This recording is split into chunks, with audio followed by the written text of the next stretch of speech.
ಪ್ರತಿನಿತ್ಯ ನಮ್ಮಲ್ಲಿ ಏರ್ಪಡುತ್ತಿರುವ ಹಸಿವಿನ ಹಿಂದೆ ಒಂದು ಶಕ್ತಿ ಇದೆ. ಅದು ದೈವಿ ಶಕ್ತಿ. ಅದುವೇ ಅಗ್ನಿ. ದೇವತೆ ಎಂದು ಆ ಶಕ್ತಿಯನ್ನು ಅಲ್ಲಲ್ಲಿ ವರ್ಣನೆ ಮಾಡಲಾಗಿದೆ. ಕೆಲವೆಡೆ ದೇವರು ಎಂದೇ ವರ್ಣನೆ ಮಾಡಲಾಗಿದೆ. ದೇವತೆ ಮಾತ್ರ ಅಲ್ಲ, ಸಾಕ್ಷಾತ್ ಪರಮಾತ್ಮ. ಅದು ನಿನ್ನೆ ಮಹಾನಾರಾಯಣ ಉಪನಿಷತ್ತಿನಲ್ಲಿ ನಾವು ನೋಡಿದ ಹಾಗೆ ಸಬ್ರಹ್ಮ ಸಶಿವ ಸಹರಿ ಸೇಂದ್ರ ಸೋಕ್ಷರ ಪರಮಸ್ವರಾಟ್, ಇದೆಲ್ಲ ಆಗಿರುವಂಥ ಪರಮಾತ್ಮನೇ ಆ ಅಗ್ನಿ ಎಂಬುದಾಗಿ ಮಹಾನಾರಾಯಣ ವರ್ಣನೆ ಮಾಡಿದರೆ, ಪರಮಾತ್ಮನೇ ತಾನಾಗಿ ಶ್ರೀಕೃಷ್ಣ ಹೇಳಿದ್ದೇನೆಂದರೆ, ನಾನೇ ಅದು, ನಾನೇ ಅಗ್ನಿ. ಹೀಗಾಗಿ ನಾವು ಏನು ಊಟ ಮಾಡ್ತೀವೋ ಅದು ಅಲ್ಲಿಗೆ ಸಲ್ಲಬೇಕು. ಅಗ್ನಿಯ ಮೂಲಕ ದೈವೀಯ ಶಕ್ತಿಗಳಿಗೆ, ಪರಮಾತ್ಮನಿಗೆ ಸಲ್ಲಬೇಕು. ಸಲ್ಲುವಂತೆ ನಾವು ಊಟ ಮಾಡಬೇಕು. ಎರಡೂ ಇದೆ. ನಾವು ದುರಾಹಾರವನ್ನು ಸೇವಿಸಿದರೆ ಅದು ಹೇಗೆ ಪರಮಾತ್ಮ ಸ್ವೀಕಾರ ಮಾಡೋದು? ಅಗ್ನಿದೇವ ಅದನ್ನು ಹೇಗೆ ಸ್ವೀಕಾರ ಮಾಡೋದು? ಅದಲ್ಲಿಗೆ ಸಲ್ಲೋದಿಲ್ಲ. ಹಾಗೆ ದುರ್ಭಾವದಿಂದ ನಾವು ಸ್ವೀಕಾರ ಮಾಡಿದರೂ ಕೂಡ ಆಹಾರವನ್ನು, ಅದು ಅಲ್ಲಿಗೆ ಸಲ್ಲೋದಿಲ್ಲ. ಎಲ್ಲಿಗೆ ಸಲ್ಲತ್ತೆ? ಅಲ್ಲಿಗೆ ಸಲ್ಲದೆ ಇದ್ರೆ ಅಂದರೆ ರಾಕ್ಷಸರಿಗೂ ಸಲ್ಲತ್ತೆ. ನೋಡಿ ಈ ಪಂಕ್ತಿ ನೋಡಿ, ಕ್ರೋಧೇನ ಭುಕ್ತಂ ಯಚ್ಚಾನ್ನಂ ಯಚ್ಚಾನ್ನಂ ಚಾವಮಾನಿತಂ ತದ್ವೈ ರಕ್ಷೋಗಣಂ ಯಾತಿ ಸರ್ವಮೇವ ನ ಸಂಶಯ. ಚೆನ್ನಾಗಿ ನೆನ್ಪಿಟ್ಕೊಳ್ಳಿ, ಯಾರೋ ಪುಣ್ಯಾತ್ಮರು ಇಂಥದ್ದೊಂದು ಒಳ್ಳೆ ಮಾತನ್ನು ಹೇಳಿದ್ದಾರೆ. ಕ್ರೋಧೇನ ಭುಕ್ತಂ, ಸಿಟ್ಟು ಮಾಡ್ಕೊಂಡು ಮಾಡಿರೋ ಊಟ, ಕೋಪದಲ್ಲಿ ಮಾಡಿದ ಊಟ. ಆಮೇಲೆ ಯಚ್ಚಾನ್ನಂ ಚಾವಮಾನಿತಂ, ಅನ್ನಕ್ಕೆ ಸಲ್ಲಿಸಬೇಕಾದ ಮರ್ಯಾದೆಯನ್ನು ಸಲ್ಲಿಸದೆ ಮಾಡಿರ್ತಕ್ಕಂಥ ಊಟ. ತಟ್ಟೆ ಎಸೆಯೋರುಂಟು, ಅನ್ನವ ಮಣ್ಣು ಅಂತ ಕೇಳೋರುಂಟು. ಏನೋ ಒಂಚೂರು ರುಚಿ ಆ ಕಡೆ ಈ ಕಡೆ ಇದ್ದರೆ ಬಾಯಿಗೆ ಬಂದ ಹಾಗೆ, ಅಥವಾ ವ್ಯಕ್ತಿ ಮೇಲೆ ಏನಾದ್ರು ಅಸಮಾಧಾನ ಇದ್ದರೆ ಅನ್ನದ ಮೇಲೆ ತೋರಿಸೋರುಂಟು. ಹೀಗೆ ಯಚ್ಚಾನ್ನಂ ಚಾವಮಾನಿತಂ, ಯಾವ ಅನ್ನಕ್ಕೆ ಅವಮಾನವಾಗಿ ನಾವು ಅದನ್ನು ಊಟ ಮಾಡ್ತೇವೋ ತದ್ವೈ ರಕ್ಷೋಗಣಂ ಯಾತಿ, ಆ ಊಟ ಪೂರ್ತಿ ಹೋಗೋದು ರಾಕ್ಷಸರಿಗೆ. ಸರ್ವಮೇವ, ಮತ್ತು ಒಂದು ಚೂರಾದರೂ ಕೂಡ ಅದು ದೇವತೆಗಳಿಗೋ ದೇವರಿಗೂ ಸಲ್ಲೋದಿಲ್ಲ. ನ ಸಂಶಯ, ಇದರಲ್ಲಿ ಯಾವ ಸಂದೇಹವೂ ಬೇಡ. ಏನಪ್ಪ ಇದು? ಆಯುರ್ವೇದವು ಇದೇ ಬಗ್ಗೆ ಮಾತನ್ನು ಹೇಳುತ್ತೆ. ಆಯುರ್ವೇದಲ್ಲೂ ಕೂಡ ಈರ್ಷ್ಯ ಅಥವಾ ಭಯ, ಕ್ರೋಧ, ದೈನ್ಯ ಇದೆಲ್ಲ ಇದ್ದಾಗ ಆಹಾರವು ಸಲ್ಲೋದಿಲ್ಲ, ಸಲ್ಲಬೇಕಾದಿಲ್ಲಿಗೆ ಸಲ್ಲೋದಿಲ್ಲ ಎಂಬುದಾಗಿ ಆಯುರ್ವೇದವು ಕೂಡ ಹೇಳುತ್ತೆ. ಜೀರ್ಣ ಆಗೋದಿಲ್ಲ. ಈರ್ಷ್ಯಾ ಭಯ ಕ್ರೋಧ ಪರೀಕ್ಷತೆಯೇನ ಲುಬ್ಧೇನ ಶುಗ್ ದೈನ್ಯ ನಿಪೀಡಿತೇನ ಪ್ರದ್ವೇಷಯುಕ್ತೇನ ಚ ಸೇವ್ಯಮಾನಂ ಅನ್ನಂ ನ ಸಮ್ಯಕ್ ಪರಿಣಾಮಮೇತಿ. ಇದು ಸುಶ್ರುತ ಸಂಹಿತೆ. ಈರ್ಷ್ಯಾ, ಅಸೂಯೆ, ಭಯ, ಕ್ರೋಧ ಇವುಗಳಿಂದ ನಾವು ಪರೀಕ್ಷಿತರಾಗಿದ್ದರೆ, ಲುಬ್ಧೇನ ಲೋಭ ಕೆಲಸ ಮಾಡ್ತಾ ಇದ್ರೆ, ಶುಕು ಅಂದರೆ ಶೋಕ ಕೆಲಸ ಮಾಡ್ತಾ ಇದ್ರೆ, ದೈನ್ಯದಿಂದ ನಾವು ಪೀಡಿತರಾಗಿದ್ದರೆ, ಪ್ರದ್ವೇಷಯುಕ್ತೇನ ಯಾರ ಮೇಲೂ ದ್ವೇಷ ಆ ಸಮಯದಲ್ಲಿ ತಾಂಡವಾಡ್ತಾ ಇದ್ರೆ ಆ ಅನ್ನ ಸರಿಯಾಗಿ ಜೀರ್ಣ ಆಗೋದಿಲ್ಲ.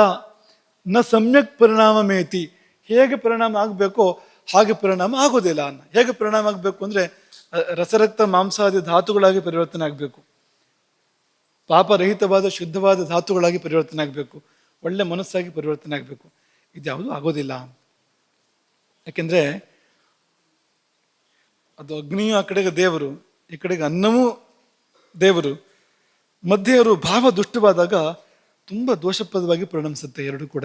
ಯಾಕೆಂದರೆ ಈಗ ದೊಡ್ಡವರಿಗೆ ಮಾಡಿದ ಸಣ್ಣ ಸೇವೆಗೂ ದೊಡ್ಡ ಪುಣ್ಯ ಇದೆ, ಸಣ್ಣ ಅಪಚಾರಕ್ಕೂ ದೊಡ್ಡ ಪಾಪ ಇದೆ. ಹಾಗಾಗ್ಬಿಡುತ್ತೆ ಇದು ಅಂತ. ಹಾಗಾಗಿ ಕ್ರೋಧೇನ ಭಕ್ತಂ, ನೆನ್ಪಿಟ್ಕೊಳ್ಳಿ, ಊಟ ಮಾಡುವಾಗ ಸಿಟ್ಟು ಮಾಡೋದು, ಊಟ ಮಾಡುವಾಗ ಒತ್ತಡ ಮಾಡ್ಕೊಳ್ಳೋದು, ಯಾರನ್ನೋ ನೆನಪು ಮಾಡ್ಕೊಂಡು ದ್ವೇಷ ಅವ್ರ ಮೇಲೆ, ಯಾರ ಬಗ್ಗೆನೋ ಹೊಟ್ಟೆ ಕಿಚ್ಚು, ಇದು ಯಾವುದೇ ಬಂದರೂ ಅನ್ನ ನಮಗೆ ಶತ್ರು ಆಗತ್ತೆ. ಅನ್ನ ರಾಕ್ಷಸರಿಗೆ ಸೇರುತ್ತೆ ಅಂದ್ರೆ ಏನು ಅಂದರೆ, ಇದೆಲ್ಲ ರಾಕ್ಷಸ ಭಾವಕ್ಕೆ ಪರಿವರ್ತನೆ ಆಗ್ತಾ ಹೋಗುತ್ತೆ. ನಮ್ಮ ಶರೀರ, ಮನಸ್ಸು, ವ್ಯವಸ್ಥೆ ಎಲ್ಲವೂ ಕೂಡ ರಾಕ್ಷಸ ಭಾವಕ್ಕೆ ಪರಿವರ್ತನೆ ಆಗ್ತಾ ಹೋಗುತ್ತೆ. ಯಾಕೆಂದ್ರೆ ಅದಕ್ಕೆ ಕಾರಣಗಳಿದೆ. ಹೊರಶುದ್ಧಿಗಳು ಇರ್ಬೋದು, ಹೊರಗಡೆಯಿಂದ ಬೇಕಾದಷ್ಟು ಶುದ್ಧಿ ಪ್ರಕ್ರಿಯೆಗಳನ್ನು ಮಾಡಿರ್ಬೋದು, ಅವ್ರ ಮನಸ್ಸು ಶುದ್ಧ ಇರಬೇಕು. ಇಲ್ಲದೆ ಇದ್ರೆ ಅಲ್ಲಿಗೆ ಯಾಕೆ ತಲುತ್ತೆ ಅಂದರೆ, ಯಾವುದೇ ಭಾವ ಆಡುವಾಗ ನಮ್ಮಲ್ಲಿ ಅದ್ರ ಹಿಂದೆ ಯಾರೋ ಶಕ್ತಿಗಳು ಇರ್ತಾರೆ ಅಂತಲೇ ಲೆಕ್ಕ. ಉದಾಹರಣೆಗೆ ಸಿಟ್ಟು ಬಂತು ಅಂದರೆ ಹಿಂದೆ ರಾಕ್ಷಸರಿದ್ದಾರೆ ಅಂತ, ಯಾವುದೋ ಅಸುರ ಶಕ್ತಿ ಕೆಲಸ ಮಾಡ್ತಾ ಇದೆ. ದಯೆ, ಅದ್ರ ಹಿಂದೆ ಯಾವುದೋ ದೇವತೆ ಕೆಲಸ ಮಾಡ್ತಾ ಇದೆ. ಒಂದು ಸದ್ಭಾವ ಮಾಡಿದರೆ ಅದ್ರ ಹಿಂದೆ ದೇವತೆಗಳಿದ್ದಾರೆ. ಒಂದು ದುರ್ಭಾವ ಆಡಿದರೆ ಅದ್ರ ಹಿಂದೆ ಅಸುರರಿದ್ದಾರೆ, ಅಸುರ ಶಕ್ತಿಗಳಿದ್ದಾರೆ. ಹಾಗಾಗಿ ದುರ್ಭಾವ ಆಡ್ತಾ ಇದೆ ನಾವು ಊಟ ಮಾಡುವಾಗ ಅಂದರೆ ಹಿಂದಿರುವ ಶಕ್ತಿ ತಗೊಳತ್ತೆ ಅದನ್ನ ಅಂತ, ಆ ಊಟವನ್ನ ಅಂತ. ಸದ್ಭಾವ ಆಡ್ತಾ ಇದ್ರೆ ಆಗಲೂ ಕೂಡ ಹಿಂದಿರುವ ಶಕ್ತಿ ಅದು, ದೇವತಾ ಶಕ್ತಿ ಅದು, ಅದು ಸ್ವೀಕಾರ ಮಾಡುತ್ತೆ. ದಯೆಗೆ ಬೇರೆ ದೇವತೆ ಇದೆ, ಅಥವಾ ಕ್ಷಮೆಗೆ ಬೇರೆ ದೇವತೆ ಇದೆ. ಪ್ರತಿಯೊಂದು ಕೂಡ ದಿವ್ಯ ಭಾವಗಳು, ದೈವ ಭಾವಗಳು ಇವೆಲ್ಲವೂ ಕೂಡ. ಹಾಗಾಗಿ ಹಿಂದೆ ದೇವತೆಗಳಿರ್ತಾರೆ, ನಮಗೆ ಕಲ್ಪನೆ ಇರೋದಿಲ್ಲ ಅಂತ. ನಾವು ಸುಮ್ಮನೆ ಊಟ ಮಾಡ್ತಾ ಇರ್ತೇವೆ, ಮನಸ್ಸಲ್ಲಿಂದ ಬರ್ತಾ ಇರುತ್ತೆ, ಹೋಗ್ತಾ ಇರುತ್ತೆ. ಆದ್ರೆ ಒಳ್ಳೇದು ಬಂದಾಗ ಹಿಂದೆ ದೇವತೆಗಳು, ಕೆಟ್ಟದ್ದು ಬಂದಾಗ ಹಿಂದೆ ರಾಕ್ಷಸರು ಇರ್ತಾರೆ, ಅವರು ಅದನ್ನ ತಗೊಳ್ತಾರೆ. ಅಗ್ನಿ ಹಾಗೆ ಪರಿವರ್ತನೆ ಮಾಡಿಕೊಡುತ್ತೆ ಅದನ್ನ ಆಗ ಅಂತ. ಓಹೋ, ನಿನಗೆ ಆಗ್ಬೇಕಾಗಿರೋದು, ತಗೋ ಅಂತ. ಅದೇ ಅಗ್ನಿಯೇ ಆ ಸ್ವರೂಪಕ್ಕೆ ಪರಿವರ್ತನೆಯಾಗಿ ಅಂಥದ್ದನ್ನು ಕೊಡುತ್ತೆ. ಈಗ ಅಗ್ನಿಯಲ್ಲಿ ಉದಾಹರಣೆಗೆ ಹೋಮಾಗ್ನಿ ಅಂತ ತಗೊಂಡ್ರೆ, ಹೋಮಾಗ್ನಿಯಲ್ಲಿ ನಮ್ಮ ಉದ್ಧಾರಕ್ಕೆ ಬೇಕಾದನ್ನು ಕೂಡ ನಾವು ಆಹುತಿ ಹಾಕಿ ತಗೋಬಹುದು. ಹಾಗೆ ಅಭಿಚಾರವನ್ನು ಕೂಡ ಮಾಡ್ಬೋದು, ಯಾರನ್ನ ಹಾಳು ಮಾಡಬೇಕು ಅಂತ ಕೂಡ ಹೋಮ ಮಾಡೋಕ್ಕೆ ಸಾಧ್ಯ ಇದೆ. ಹಾಗೆ ಅಂತ. ಹಾಗೆ ಭಾವ ಮಾತ್ರ ಅಲ್ಲ, ಭಂಗಿ ಕೂಡ ತುಂಬಾ ಮುಖ್ಯ ಅಂತ. ಯಾಕೆಂದ್ರೆ ಅದು ದೇವತೆ ಅಗ್ನಿ ಅನ್ನೋದು. ಭಂಗಿ ಅಂದ್ರೆ ತಿಷ್ಠನ್ ಭುಂಜಾನೋ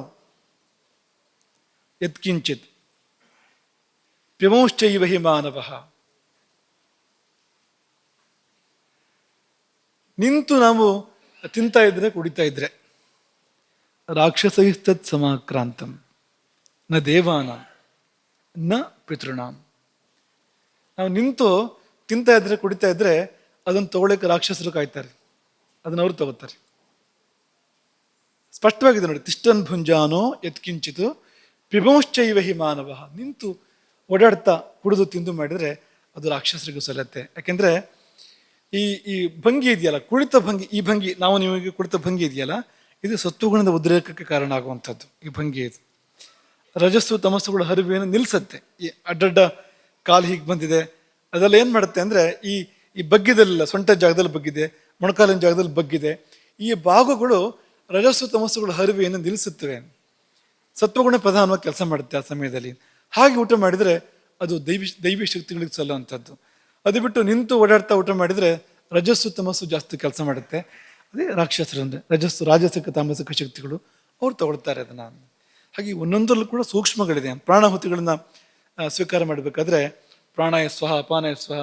ನಿಯಮ ಏನು ಅಂದ್ರೆ, ನೇರ ಅದು ಸೀದಾ ಒಳಗಡೆ ಹೋಗ್ಬೇಕು, ಹಲ್ಲಿಗೆ ತಾಕಬಾರದು, ಹಲ್ಲಲ್ಲಿ ಅಗಿಬಾರದು ಅಲ್ವಾ. ಅಗದ್ರೆ ಏನಾಗುತ್ತೆ ಅಂದ್ರೆ, ದಂತ ಸಂಸ್ಪರ್ಶನೆ ತಸ್ಯ ಅಸುರಾ ಪ್ರತಿಬಂಧಿ ತತ್. ದಂತ ಸಂಸ್ಪರ್ಶನೆ, ಹಲ್ಲಿಗೆ ತಾಕಿದ್ರೆ ಅಸುರರು ಸ್ವೀಕಾರ ಮಾಡ್ತಾರೆ, ರಾಕ್ಷಸರು ಸ್ವೀಕಾರ ಮಾಡ್ತಾರೆ ಅದನ್ನ. ನಮ್ದೇ ಹಲ್ಲು, ಅದ್ರ ಹಲ್ಲು ಅಂದ್ರೆ ಸ್ವಲ್ಪ ರಾಕ್ಷಸರಿಗೆ ಹತ್ತಿರ ಇದೆ ಅಲ್ವಾ. ಹಲ್ಲಿನ ಸ್ವಭಾವ ನೋಡಿ, ಅದು ಮಾಡೋ ಕೆಲಸ ನೋಡಿ, ಹೆಚ್ಚು ರಾಕ್ಷಸರಿಗೆ ಹತ್ತಿರ ಇದೆ ಅದು ಅಂತ. ಹಾಗಾಗಿ ಹಲ್ಲಿಗೆ ತಾಕಿಸದೆ ಈ ಪ್ರಾಣಾಹುತಿಗಳನ್ನು ಸ್ವೀಕಾರ ಮಾಡಬೇಕು. ಅಥವಾ ಮಂತ್ರಾಕ್ಷತೆ ಮಠದಲ್ಲಿ ರೂಢಿ ಇದೆ, ಮಂತ್ರಾಕ್ಷತೆಯನ್ನ 2 ಕಾಳು 4 ಕಾಳು ಬಾಯಿಗೆ ಹಾಕೊಳ್ಳೋ ಪದ್ಧತಿ ಇದೆ. ಬಾಯಿಗೆ ಹಾಕುವಾಗ ಅದನ್ನ ಅಗಿಬಾರ್ದು, ಹಲ್ಲಿಗೆ ತಾಕಿಸ್ಬಾರ್ದು, ಸೀದಾ ಹಾಗೆ ಒಳಗೆ ತಗೊಳ್ಬೇಕು. ಅಂದ್ರೆ ನಮ್ಮ ಭಾವ, ನಮ್ಮ ಭಂಗಿ ಇದೆಲ್ಲ ಕೆಲಸ ಮಾಡುತ್ತೆ. ಇಷ್ಟು ಮುಖ್ಯವಾದ ಶಕ್ತಿ ಅದನ್ನು ಸ್ವೀಕಾರ ಮಾಡ್ತಾ ಇರೋದಾಗಿದ್ರಿಂದಾಗಿ ತಕ್ಕ ಭಾವ ಮತ್ತು ತಕ್ಕ ಭಂಗಿ, ಹಾಗೆಯೇ ಆ ಸ್ಥಳ ಶುದ್ಧಿ, ಅಶುದ್ಧಿಯಾದ ಸ್ಥಳ, ಅಶುದ್ಧಿಯಾದ ಶರೀರ, ಅಶುದ್ಧಿಯಾದ ಮನಸ್ಸು, ಅಶುದ್ಧಿಯಾದ ಅಡುಗೆ, ಅನ್ನ ಬಡಿಸೋರು, ಇದೆಲ್ಲ ಆ ಕಡೆಗೆ ಎಳೆಯುತ್ತೆ. ಸಲ್ಲೋದಿಲ್ಲ, ಸಲ್ಲಬೇಕಾದಲ್ಲಿ ಸಲ್ಲೋದಿಲ್ಲ. ಸಲ್ಲಬೇಕಾದಲ್ಲಿ ಸಲ್ಲದೆ ಇದ್ರೆ ಅದು ಸಲ್ಲಬಾರದಲ್ಲಿಗೆ ಸಲ್ಲುತ್ತೆ. ಸಲ್ಲಬಾರದಲ್ಲಿಗೆ ಸಂದಾಗ ಅದರಲ್ಲಿ ಅನರ್ಥಗಳೇ ಆಗುವಂಥದ್ದು, ಅನುಕೂಲ ಆಗೋದಿಲ್ಲ. ಹಾಗಾಗಿ ಅದನ್ನು ಆ ರೀತಿಯಲ್ಲಿ ಸ್ವೀಕಾರ ಮಾಡಬೇಕು ಎಂಬುದಾಗಿ ಶಾಸ್ತ್ರಗಳು ಹೇಳುವಂಥದ್ದು. ಇಲ್ಲಿ ಒಂದು ಪ್ರಶ್ನೆ ಬಂದಿದೆ. ಈ ಬ್ರಹ್ಮಾಂಡದಲ್ಲಿರುವ ಎಲ್ಲ 33 ಕೋಟಿ ದೇವತೆಗಳಿಗೂ ಅವರದ್ದೇ ಆದ ಸ್ವರೂಪವಿದೆ ಎಂದು ನಾನು ಭಾವಿಸುತ್ತೇನೆ. ಅದು ಹೌದಾಗಿದ್ದರೆ ಹೌದಾಗಿದ್ದರೆ ನಮ್ಮಲ್ಲಿರುವ ಜಠರಾಗ್ನಿಯು ಒಂದು ದೇವತೆಯಾದ ಕಾರಣ ಅದರ ಸ್ವರೂಪ ವರ್ಣನೆ ಯಾರು ಹೇಳಿಲ್ಲವೇ? ಯಾರು ಅದನ್ನು ನೋಡಿದವರು ವರ್ಣಿಸಿಲ್ಲವೇ? ಹೇಗಿದೆ ಅದು ಅಂತ ರಾಜರಾಜೇಶ್ವರಿ ಗುರುಕುಲದ ಹರ್ಷಿತಾ ಕೇಳ್ತಾ ಇದ್ದಾಳೆ. ಅದು ನಿನ್ನೆ ಒಂಚೂರು ಅದನ್ನೇ ನಾವು ಮುಟ್ಟಿದ್ದು. ಒಂದು ಆ ತಸ್ಯ ಮಧ್ಯೆ ಮಹಾನಗ್ನಿ ವಿಶ್ವಾರ್ಚಿ ವಿಶ್ವತೋಮುಖ ಸೋಗ್ರಭುಗ್ ವಿಭಜಂ ಸ್ತಿಷ್ಠನ್ನಾಹಾರ ಮಜರಃ ಕವಿ ಅಂತ ನಾವು ವೇದವಾಣಿ ಇದೆಯಲ್ಲ, ಅದು ಆ ಅಗ್ನಿಯನ್ನೇ ವರ್ಣನೆ ಮಾಡ್ತಾ ಇರುವಂಥದ್ದು.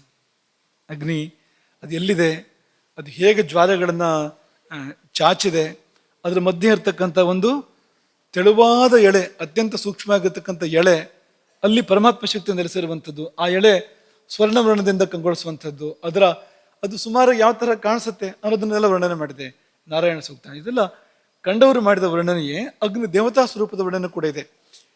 ಅಗ್ನಿಯ ದೇವತಾ ರೂಪ ಇದೆಯಲ್ಲ, ಆಕೃತಿ, ಆಯುಧಗಳು, ಅದು ಕೂಡ ಎಲ್ಲ ಇದೆ. ನಮ್ಮ ಪ್ರಾಚೀನರು ಅದನ್ನೆಲ್ಲ ಕಂಡು ವರ್ಣನೆ ಮಾಡಿದ್ದಾರೆ. ಆದರೆ ಈ ಒಂದು ಜಿಜ್ಞಾಸೆಗೆ ಮೊದಲು ಪರಿಹಾರ ಮಾಡ್ಕೋಬೇಕಲ್ಲ. ಯಾಕೆಂದರೆ ದೊಡ್ಡವರೊಬ್ಬರು ಹೇಳಿದ ಮಾತು ಏನೋ ಒಂಚೂರು ಬೇರೆ ಥರ ಕಾಣ್ತಾ ಇದೆ ನೋಡೋದಕ್ಕೆ. ಸುಶ್ರುತರು ಹೇಳಿದ ಮಾತು ಅಲ್ವಾ, ನಿನ್ನೆ ಅಲ್ಲಿ ಬಂದು ನಿಲ್ಲಿಸಿದ್ವು. ಒಂದು ಅಗ್ನಿಯು ಪಿತ್ತು ಮಾತ್ರವೇ ಸರಿಯೇ ಮತ್ತೇನಲ್ಲವೇ, ಅಥವಾ ಏನದು ಅನ್ನೋ ಪ್ರಶ್ನೆ ಎತ್ಕೊಂಡು ವಾತಪಿತ್ತ ಕಫ 3 ಧಾತುಗಳ ಬಗ್ಗೆ ಮಾತಾಡ್ತಾ ಸುಶ್ರುತರು ನಿನ್ನೆ ನಾವು ಹೇಳಿದ ಹಾಗೆ ತತ್ತ ಜಿಜ್ಞಾಸ್ಯಂ, ಇಲ್ಲಿ ಸ್ವಲ್ಪ ಜಿಜ್ಞಾಸೆ ಮಾಡಬೇಕು. ಕಿಂ ಪಿತ್ತ ವ್ಯತಿರೇಕಾತ್ ಅನ್ಯ ಅಗ್ನಿ, ಪಿತ್ತವನ್ನು ಉಳಿದು ಅಗ್ನಿ ಅಂತ ಬೇರೆ ಇದೆಯಾ? ಆಹೋಸ್ವಿತ್ ಪಿತ್ತಮೇವ ಅಗ್ನಿ ಅಥವಾ ಪಿತ್ತವೇ ಅಗ್ನಿಯ ಅಂತ ಪ್ರಶ್ನೆ. ಪಿತ್ತ ಅಂದರೆ ಒಂದು ದೋಷ, ವಾತಪಿತ್ತ ಕಫಗಳ ಮಧ್ಯದಲ್ಲಿ ಒಂದು ದೋಷ ಅಥವಾ ಒಂದು ಧಾತು ಅಂತ ಕರಿಬೋದು ಅದನ್ನು, ಅಥವಾ ಪಿತ್ತ ರಸ ಅಂತಲೂ ನಾವು ಅದನ್ನು ಹೇಳ್ಬೋದು. ಉತ್ತರ ಅವರೇ ಕೊಡ್ತಾರೆ. ಅತ್ರೋಚ್ಯತೆ, ಇದಕ್ಕೆ ಉತ್ತರ ಹೇಳ್ತೇವೆ. ನಖಲು ಪಿತ್ತ ವ್ಯತಿರೇಕಾತ್ ಅನ್ಯ ಅಗ್ನಿ ಉಪಲಭ್ಯತೆ. ಪಿತ್ತವನ್ನು ನೋಡಿದು ಬೇರೆ ಅಗ್ನಿಯನ್ನು ನಾವು ಕಾಣ್ತಾ ಇಲ್ವಲ್ಲ. ಹೋಗ್ಲಿ, ಪಿತ್ತ ಅಗ್ನಿ ಹೌದಾ ಅಂತ ಕೇಳಿದ್ರೆ ಅದು ಅಗ್ನಿಯೇ, ಪಿತ್ತ ಅಗ್ನಿಯೇ. ಯಾಕೆಂದ್ರೆ ಆಗ್ನೇಯತ್ವಾತ್, ಅಗ್ನಿ ಗುಣಗಳೆಲ್ಲ ಇದೆ ಅದಕ್ಕೆ. ಯಾಕೆಂದ್ರೆ ಹೇಗೆ ಬೆಂಕಿ ಸುಟ್ಟು ಬೇಯಿಸಿ ಎಲ್ಲ ಮಾಡ್ತದೆಯೋ ಹಾಗೆ ತಾನು ಸ್ವೀಕರಿಸಿದ ಆಹಾರವನ್ನ ಅಥವಾ ದೇಹ ಧಾತುಗಳನ್ನ ಈ ಅಗ್ನಿ ಸುಡುವುದು, ಬೇಯಿಸುವುದು ಕಾಣ್ತಾ ಇರೋದ್ರಿಂದ ಪಿತ್ತೇ ದಹನ ಪಚನಾದಿಷು ಅಭಿಪ್ರವರ್ತಮಾನೆ ಅಗ್ನಿ ಒಂದು ಉಪಚಾರ. ಹಾಗಾಗಿ ಪಿತ್ತವನ್ನ ಅಗ್ನಿ ಅಂತ ಉಪಚರಿಸಲಾಯಿತು, ಕರೆಯಲಾಯಿತು, ಅಂತರಗ್ನಿ ಎಂಬುದಾಗಿ ಹೇಳಲಾಯಿತು. ಹಾಗಾಗಿಯೇ ಆ ಹಸಿವು ಕ್ಷೀಣ ಆದರೆ, ಪಿತ್ತಧಾತು ದುರ್ಬಲ ಆದರೆ ಅಥವಾ ಪಿತ್ತ ದೋಷ, ಆಯುರ್ವೇದ ದೋಷ ಅಂತ ಜಾಸ್ತಿ ಬಳಸ್ತಾರೆ. ಬೇರೆ ಕಡೆಗೆ ಧಾತು ಅಂತ ಬಳಸೋದುಂಟು ಇದನ್ನು, ವಾತಪಿತ್ತ ಕಫಗಳನ್ನು. ಯಾಕೆಂದರೆ ಎರಡು ಸರಣಿ ಸಾಮ್ಯಾವಸ್ಥೆಯಲ್ಲಿದ್ದಾಗ ಧಾತು ಅದು ದೋಷ ಅಂತ ಯಾಕೆ ಆಯುರ್ವೇದವರು ಜಾಸ್ತಿ ಬಳಸ್ತಾರೆ ಅಂದರೆ, ಅದು ಅವರ ರೋಗಕ್ಕೆ ಚಿಕಿತ್ಸೆ ಮಾಡುವಂಥದ್ದು ಅವ್ರ ಕರ್ತವ್ಯ. ಅದು ರೋಗ ಅಂತ ಅನ್ಬೇಕಾದ್ರೆ ದೋಷ ಆಗಿರುತ್ತೆ ಅಷ್ಟೊತ್ತಿಗೆ. ಅದು ದೋಷ ಆಗದೆ ಅದು ರೋಗ ಬರಲಿಕ್ಕೆ ಸಾಧ್ಯ ಇಲ್ಲ. ಸಾಮಾನ್ಯವಾಗಿ ಪ್ರಪಂಚದಲ್ಲಿ ನೋಡ್ತಕ್ಕಂಥ ಎಲ್ಲ ಪಿತ್ತವು ಅದು ದೋಷದ ರೂಪದಲ್ಲಿ ಇರುತ್ತೆ. ಸಾಮ್ಯಾವಸ್ಥೆ ಅನ್ನೋದ್ ಕಾರಣ ನಾವು ತುಂಬ ತುಂಬ ತುಂಬ ತುಂಬ ಅಪರೂಪ. ಯಾರೋ ಸಮಾಜದಲ್ಲಿ ಕೂತಿರ್ಬೇಕು, ಅಷ್ಟು ಬಿಟ್ಟರೆ ಬೇರೆ ಕಡೆಯಲ್ಲೂ ಇಲ್ಲ ಅದು. ಹಾಗಾಗಿ ದೋಷ ಅನ್ನೋ ಶಬ್ದದಿಂದಲೇ ಹೆಚ್ಚು ಅದನ್ನು ವ್ಯವಹಾರ ಮಾಡಿದ್ದಾರೆ. ಅದು ಕ್ಷೀಣವಾದರೆ, ಪಿತ್ತ ಕ್ಷೀಣವಾದರೆ ನಾವು ಅಗ್ನಿಧರ್ಮ ಇರ್ತಕ್ಕಂಥ ಆಹಾರಗಳನ್ನು ಸೇವನೆ ಮಾಡಿದರೆ, ಔಷಧಗಳನ್ನು ಸೇವನೆ ಮಾಡಿದರೆ ವೃದ್ಧಿ ಆಗುತ್ತೆ. ಮತ್ತೆ ಅದು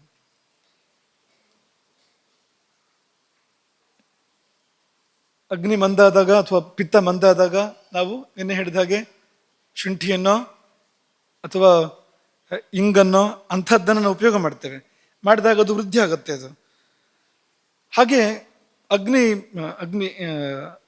ಅಗ್ನಿ ವೃದ್ಧಿ ಆದಾಗ, ತೀವ್ರಾಗ್ನಿ ಆದಾಗ ಅಥವಾ ಪಿತ್ತ ಪ್ರಕೋಪಗೊಂಡಾಗ ಶೀತಕ್ರಿಯೆ ಏನು ಮಾಡ್ತಾರೆ, ತಂಪು ಮಾಡ್ತಾರೆ. ಇದರ ಅರ್ಥ ಏನು ಅಂದರೆ ಆ ಪಿತ್ತವೇ ಅಗ್ನಿ ಅನ್ನೋದು. ಆದರೆ ಪಿತ್ತ ಬಿಟ್ಟು ಬೇರೆ ಅಗ್ನಿಯನ್ನ ಶಾಸ್ತ್ರಗಳನ್ನು ನೋಡಿದಾಗಲೂ ಕೂಡ ಆಗಮಾಚ್ಚ ನಪಶ್ಯಾಮ, ಏನು ಕಾಣ್ತಾ ಇಲ್ಲ ನಮಗೆ ಅಂತ ಸುಶ್ರುತರು ಹೇಳ್ಬಿಟ್ರು. ನಾವು ಹೇಳ್ತಿರೋದು ದೇವರು ದೇವತೆ ಅಂತೆಲ್ಲ ಹೇಳ್ತಾ ಇದ್ದೆ ನಾವು. ಇವರು ಪಿತ್ತ ಬಿಟ್ಟು ಬೇರೆ ಅನ್ನೋದೇ ಅಗ್ನಿ ಅಂತಂದ್ರೆ ಅಂತ ಕೇಳ್ತಾ ಇದ್ದಾರೆ. ಸುಶ್ರುತರನ್ನು ನಾವು ಬಿಟ್ಟು ಹೋಗೋ ಹಾಗಿಲ್ಲ. ಏನಪ್ಪ ಮಾಡೋದು ಅನ್ನೋ ಸಂದಿಗ್ಧ. ಆದರೆ ಸ್ವಲ್ಪ ವಿವೇಚನೆ ಮಾಡಿದರೆ ಅಗ್ನಿಗೂ ಪಿತ್ತಕ್ಕೂ ವ್ಯತ್ಯಾಸ ಇದೆ. ಪಿತ್ತರಸ ಇದೆಯಲ್ಲ, ಅದಕ್ಕೂ ಅಗ್ನಿಗೂ ವ್ಯತ್ಯಾಸಗಳು ಕೂಡ ಇದೆ. ಅಗ್ನಿ ಊರ್ಧ್ವಗತಿ ಯಾವಾಗಲೂ ಅಲ್ವಾ? ಪ್ರಸಿದ್ಧ ಮೂರ್ಧ್ವಜ್ವಲನಂ ಹವಿರ್ಭುಜ. ಅಗ್ನಿಗೆ ಊರ್ಧ್ವಜ್ವಲನ ಪ್ರಸಿದ್ಧ, ಮೇಲ್ಮುಖವಾಗಿ ಉರಿಯುವಂಥದ್ದು. ನೀವು ಕೊಳ್ಳಿಯನ್ನು ಕೆಳಮುಖವಾಗಿ ಹಿಡ್ಕೊಂಡ್ರೆ ರಾಮಭದ್ರಾಚಾರ್ಯ ಹೇಳ್ತಾ ಇದ್ರು ಯಾವಾಗಲೂ, ಅಗ್ನಿಗೆ ಅಧೋಗತಿ ಮಾಡ್ತಾನೆ ಅಂಥೇಳಿ ಉರಿಯುವ ಕೊಳ್ಳಿಯನ್ನ ಅಧೋಮುಖವಾಗಿ ಹಿಡ್ಕೊಂಡ್ರೆ ಅವಾಗ ಏನಾಗುತ್ತೆ? ಅಗ್ನಿಯು ಅಧೋಮುಖ ಆಗುತ್ತಾ? ಕೊಳ್ಳಿ ಅಧೋಮುಖ ಆಗುತ್ತೆ ಅಷ್ಟೇ, ಅಗ್ನಿ ಮತ್ತೆ ಊರ್ಧ್ವಕ್ಕೆ ಉರಿಯುವಂಥದ್ದು ಅಂತ. ಹಾಗಾಗಿ ಅದರದ್ದು ಊರ್ಧ್ವಗತಿ ಅಗ್ನಿಯದು. ಪಿತ್ತ ರಸ ಅದರದ್ದು ಅಧೋಗತಿ. ರಸ ಆದ ಕಾರಣ ಅದು ಹರಿಬೇಕು ಕೆಳಮುಖವಾಗಿ ಅದು. ಅಗ್ನಿಗೆ ಯಾವ ರಸ ಗಂಧಗಳಿಲ್ಲ. ಅಗ್ನಿ ಪರಿಮಳ ಯಾವುದು ಹೇಳಿ ನೋಡೋಣ? ಸುಟ್ಟ ಮೇಲೆ ಸುಟ್ಟು ಪರಿಮಳ ಬರ್ಬೋದು, ಅದು ಆ ವಸ್ತುವಿನದ್ದು, ಅಗ್ನಿಯದ್ದಲ್ಲ. ಅಗ್ನಿಗೆ ಯಾವ ಪರಿಮಳ? ಹೋಗ್ಲಿ, ಈ ಪರಿಮಳ ಗೊತ್ತಿಲ್ಲದ್ರೆ ಪರವಾಗಿಲ್ಲ. ಅಗ್ನಿ ರುಚಿ ನೋಡಿದ್ದೀರಾ ಹೇಗಿದೆ ಅಂತ ನೀವು? ಅಗ್ನಿ ಹೇಗಿದೆ? ಸಿಹಿ ಇದೆಯಾ, ಕಹಿ ಇದೆಯಾ, ಉಪ್ಪಿದೆಯಾ? ಹೇಗಿದೆ ಅಗ್ನಿ? ನಾಲಿಗೆ ಹಾಕಿ ನೋಡಿದ್ರೆ ಒಂದ್ ವೇಳೆ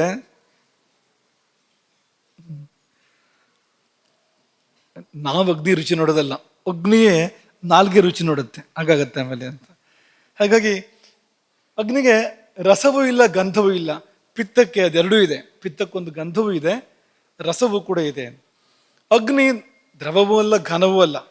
ಅದು ಪೃಥ್ವೀಭೂತವೂ ಅಲ್ಲ, ಜಲಭೂತವೂ ಅಲ್ಲ. ಹಾಗಾಗಿ ದ್ರವವೂ ಅಲ್ಲ, ಘನವೂ ಅಲ್ಲ. ಆದರೆ ಈ ಪಿತ್ತ ಅನ್ನೋದು ದ್ರವ. ಅದು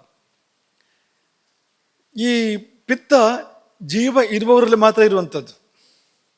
ಅಗ್ನಿ ಜೀವ ಇಲ್ಲದಿರುವ ಸಂಗತಿಗಳು ಕೂಡ ಇರುತ್ತೆ. ಅದು ಜೀವ ಇರುವವರಲ್ಲೂ ಇರ್ಬೋದು. ಗ್ರಾಚಾರ ಕೆಟ್ಟರೆ ಬೆಂಕಿ ಹಿಡಿಬೋದು ಜೀವ ಇರೋದಕ್ಕೂ ಕೂಡ. ಇಲ್ಲೇ ಇರೋರಂತೂ ಖಂಡಿತವಾಗಿ ನಾವು ಕಟ್ಟಿಗೆ ಬೆಂಕಿ ಹಾಕ್ತೇನೋ, ಜೀವ ಇರೋದಿಲ್ಲ ಅದಕ್ಕೆ, ಅದನ್ನು ಕಾಣ್ತೇವೆ ನಾವು. ಅಗ್ನಿ ಸೂಕ್ಷ್ಮ, ಪಿತ್ತ ಸ್ಥೂಲ. ಅಗ್ನಿಗೆ ರೂಕ್ಷ ಗುಣ ಇದೆ, ಒಣಗಿಸುತ್ತೆ. ಅದು ಬಟ್ಟೆ ಒಣಗಿಸಿದ್ರೆ ಒಣಗೋಗುತ್ತೆ ಅಗ್ನಿ ಮೇಲ್ಗಡೆಗೆ, ಒಣಗಿಸೋ ಸ್ವಭಾವ ಇದೆ. ಆದರೆ ಪಿತ್ತ ಅದು ಸ್ನಿಗ್ಧ, ಅದು ತೇವ. ಅದು ಹೀಗೆಲ್ಲ ವ್ಯತ್ಯಾಸಗಳು ಕೂಡ ಇದೆ. ಹೀಗಿರುವಾಗ ಹೇಗಪ್ಪ ಸುಶ್ರುತರು ಹೀಗೆ ಹೇಳಿದಾರಲ್ಲ, ಮುಂದೇನು ಮಾಡೋದು ಅಂದರೆ ನಾವೊಂದು ಕೆಲಸ ಮಾಡೋಣ, ಚರಕರ ಹತ್ರ ಹೋಗೋಣ. ಅವ್ರು ಏನು ಹೇಳ್ತಾರೆ ನೋಡೋಣ. ಚರಕರು ಇದನ್ನು ಎತ್ಕೊಂಡಿದ್ದಾರೆ. ಚರಕರು ಏನು ಹೇಳ್ತಾರೆ ಅಂತಂದ್ರೆ, ಅಗ್ನಿರೇವ ಶರೀರೇ ಪಿತ್ತಾಂತರ್ಗತಃ ಕುಪಿತಾ ಶುಭಾಶುಭಾನಿ ಕರೋತಿ. ಅಗ್ನಿಯೇ ಪಿತ್ತಾಂತರ್ಗತನಾಗಿ ಕುಪಿತನಾದ್ರೆ ಅಶುಭವನ್ನು ಮಾಡ್ತಾನೆ, ಅಕುಪಿತನಾದ್ರೆ ಸಂತುಷ್ಟನಾದ್ರೆ ಶುಭವನ್ನು ಮಾಡ್ತಾನೆ. ಚರಕರು ಹೇಳ್ಬಿಟ್ರಲ್ಲ, ಕುಪಿತಾ ಶುಭಾಶುಭಾನಿ ಕರೋತಿ ತತ್ಯಥ ಪಕ್ತಿಂ ಅಪಕ್ತಿಂ. ಹೊಟ್ಟೆಯಲ್ಲಿ ಪಕ್ತಿ ಅಪಕ್ತಿ, ಜೀರ್ಣ ಮಾಡ್ತಾನೆ, ಜೀರ್ಣ ಮಾಡದೇ ಇರ್ತಾನೆ. ಕುಪಿತನಾದ್ರೆ ಜೀರ್ಣ ಮಾಡೋದೇ ಇಲ್ಲ ಸರಿಯಾಗಿ, ಕುಪಿತನಾಗದೆ ಸಂತುಷ್ಟನಾದ್ರೆ ಜೀರ್ಣ ಮಾಡ್ತಾನೆ ಚೆನ್ನಾಗಿ. ದರ್ಶನಂ ಅದರ್ಶನಂ, ಇಲ್ಲಿ ಬಂದ್ರೆ ಕುಪಿತನಾದ್ರೆ ಕಣ್ಣಲ್ಲಿರೋ ಅಗ್ನಿ ಕಾಣಿಸೋದಿಲ್ಲ ನಮಗೇನು. ಅಗ್ನಿ ಸಂತುಷ್ಟನಾದ್ರೆ ಚೆನ್ನಾಗಿ ಕಾಣಿಸುತ್ತೆ ಎಲ್ಲೋದು ಕೂಡ. ಹೀಗೆ ಪ್ರಕೃತಿ ವಿಕೃತಿ, ವರ್ಣ ಶೌರ್ಯ, ಭಯ, ಕ್ರೋಧ, ಹರ್ಷ, ಮೋಹ ಇತ್ಯಾದಿಗಳು ಎಲ್ಲ ಅಗ್ನಿ ಪ್ರಸನ್ನನಾದಾಗ ಮತ್ತು ಕುಪಿತನಾದಾಗ ಬೇರೆ ಬೇರೆ ಫಲಗಳನ್ನು ಕೊಡ್ತಾ ಇದ್ದಾನೆ. ದೇವತೆ ಅದೊಂದು ಎಂಬುದಾಗಿ ಚರಕರು ಹೇಳಿದ್ರು ಅಂದ್ರೆ ಕಡಿಮೆ ಆಯ್ತು. ಮರೀಚಿಗಳು ಹೇಳಿದ್ದನ್ನು ಚರಕರು ಉಲ್ಲೇಖ ಮಾಡಿದ್ದಾರೆ. ಚರಕರು ಅದೊಂದು ವಾತಕಲಾ ಕಲಿಯ ಅಂತ ಅಧ್ಯಾಯ, ಅದರಲ್ಲಿ ಒಂದು ಈ ಋಷಿ ಸಂಸತ್ ಅದನ್ನು ಉಲ್ಲೇಖ ಮಾಡ್ತಾರೆ ಚರಕರು. ಅವರ ಮಧ್ಯದಲ್ಲಿ ವಾತ ಪಿತ್ತ ಕಫಗಳ ಬಗ್ಗೆ ಚರ್ಚೆ ಬರುತ್ತೆ. ವಾತ ಅಂದ್ರೇನು, ಪಿತ್ತ ಅಂದ್ರೇನು, ಕಫ ಅಂದ್ರೇನು, ಮೂರ ಬಗ್ಗೆನೂ ವಿಸ್ತಾರವಾದ ಚರ್ಚೆ ಬರುತ್ತೆ. ಒಬ್ಬೊಬ್ಬರು ಋಷಿಗಳು ಒಂದೊಂದು ಮಾತನ್ನ ಅಭಿಪ್ರಾಯಗಳನ್ನು ಕೊಡ್ತಾರೆ ಅಲ್ಲಿ. ಅದರ ಮಧ್ಯದಲ್ಲಿ ಮರೀಚಿಗಳು ಮಾತನಾಡುವಾಗ ಹೇಳಿದ ಮಾತುಗಳು ಇವೆಲ್ಲವೂ ಕೂಡ ಮರೀಚಿ ಮಹರ್ಷಿಗಳ ಅಭಿಪ್ರಾಯ ಇದು. ಯಾವುದು? ಅಗ್ನಿ ದೇವತೆಯೇ ಪಿತ್ತದೊಳಗೆ ಸೇರಿ ಅವನು ಪ್ರಸನ್ನನಾಗ್ತಾನೆ, ಕುಪಿತನಾಗ್ತಾನೆ, ಶುಭವನ್ನು ಕೊಡ್ತಾನೆ, ಅಶುಭವನ್ನು ಕೊಡ್ತಾನೆ, ಇದೆಲ್ಲ ಮಾಡ್ತಾನೆ ಅಂತ ಹೇಳಿದವರು ಮರೀಚಿಗಳು. ಒಪ್ಪಿದ್ದು ಋಷಿ ಸಂಸತ್ತು. ಒಬ್ಬರು ಋಷಿಗಳು ಇಬ್ಬರು ಋಷಿಗಳು ಅಲ್ಲ, ಋಷಿಗಳ ಸಮೂಹ. ಉಲ್ಲೇಖ ಮಾಡಿದವರು ಚರಕರು. ಅವರು ಸುಶ್ರುತರಿಗಿಂತ ಯಾವುದು ಏನು ಕಡಿಮೆ ಅಲ್ಲ ಯಾವುದರಲ್ಲಿ ಕೂಡ. ಮೊದಲವರ ಹೆಸರು ಬರುತ್ತೆ, ಚರಕ ಸುಶ್ರುತ ಅಂತ ಹೇಳ್ಬೇಕಾದ್ರೆ ಮೊದಲನೇದಾಗ ಅವ್ರ ಹೆಸರು ಬರುತ್ತೆ. ಹೀಗಿರುವಾಗ ಆ ಅಭಿಪ್ರಾಯ ಹಾಗೆ ಬಂತಲ್ಲ ಅವರದ್ದು, ಚರಕರದ್ದು ಅಂತ. ಇನ್ನೊಂದು ಈಗ ಏನು ಮಾಡೋದು? ಸುಶ್ರುತರ ವಾಕ್ಯಕ್ಕೆ ಏನು ಮಾಡೋದು? ನೀವೇನಾದ್ರು ಪರಿಹಾರ ಕೊಡ್ತೀರೋಣ ಅಂತ ಅನ್ಕೊಂಡು ಒಂದು 2-3 ಬರೆದಿದ್ದೀರಿ, ಇಲ್ಲಿ ಬಂದಿದೆ.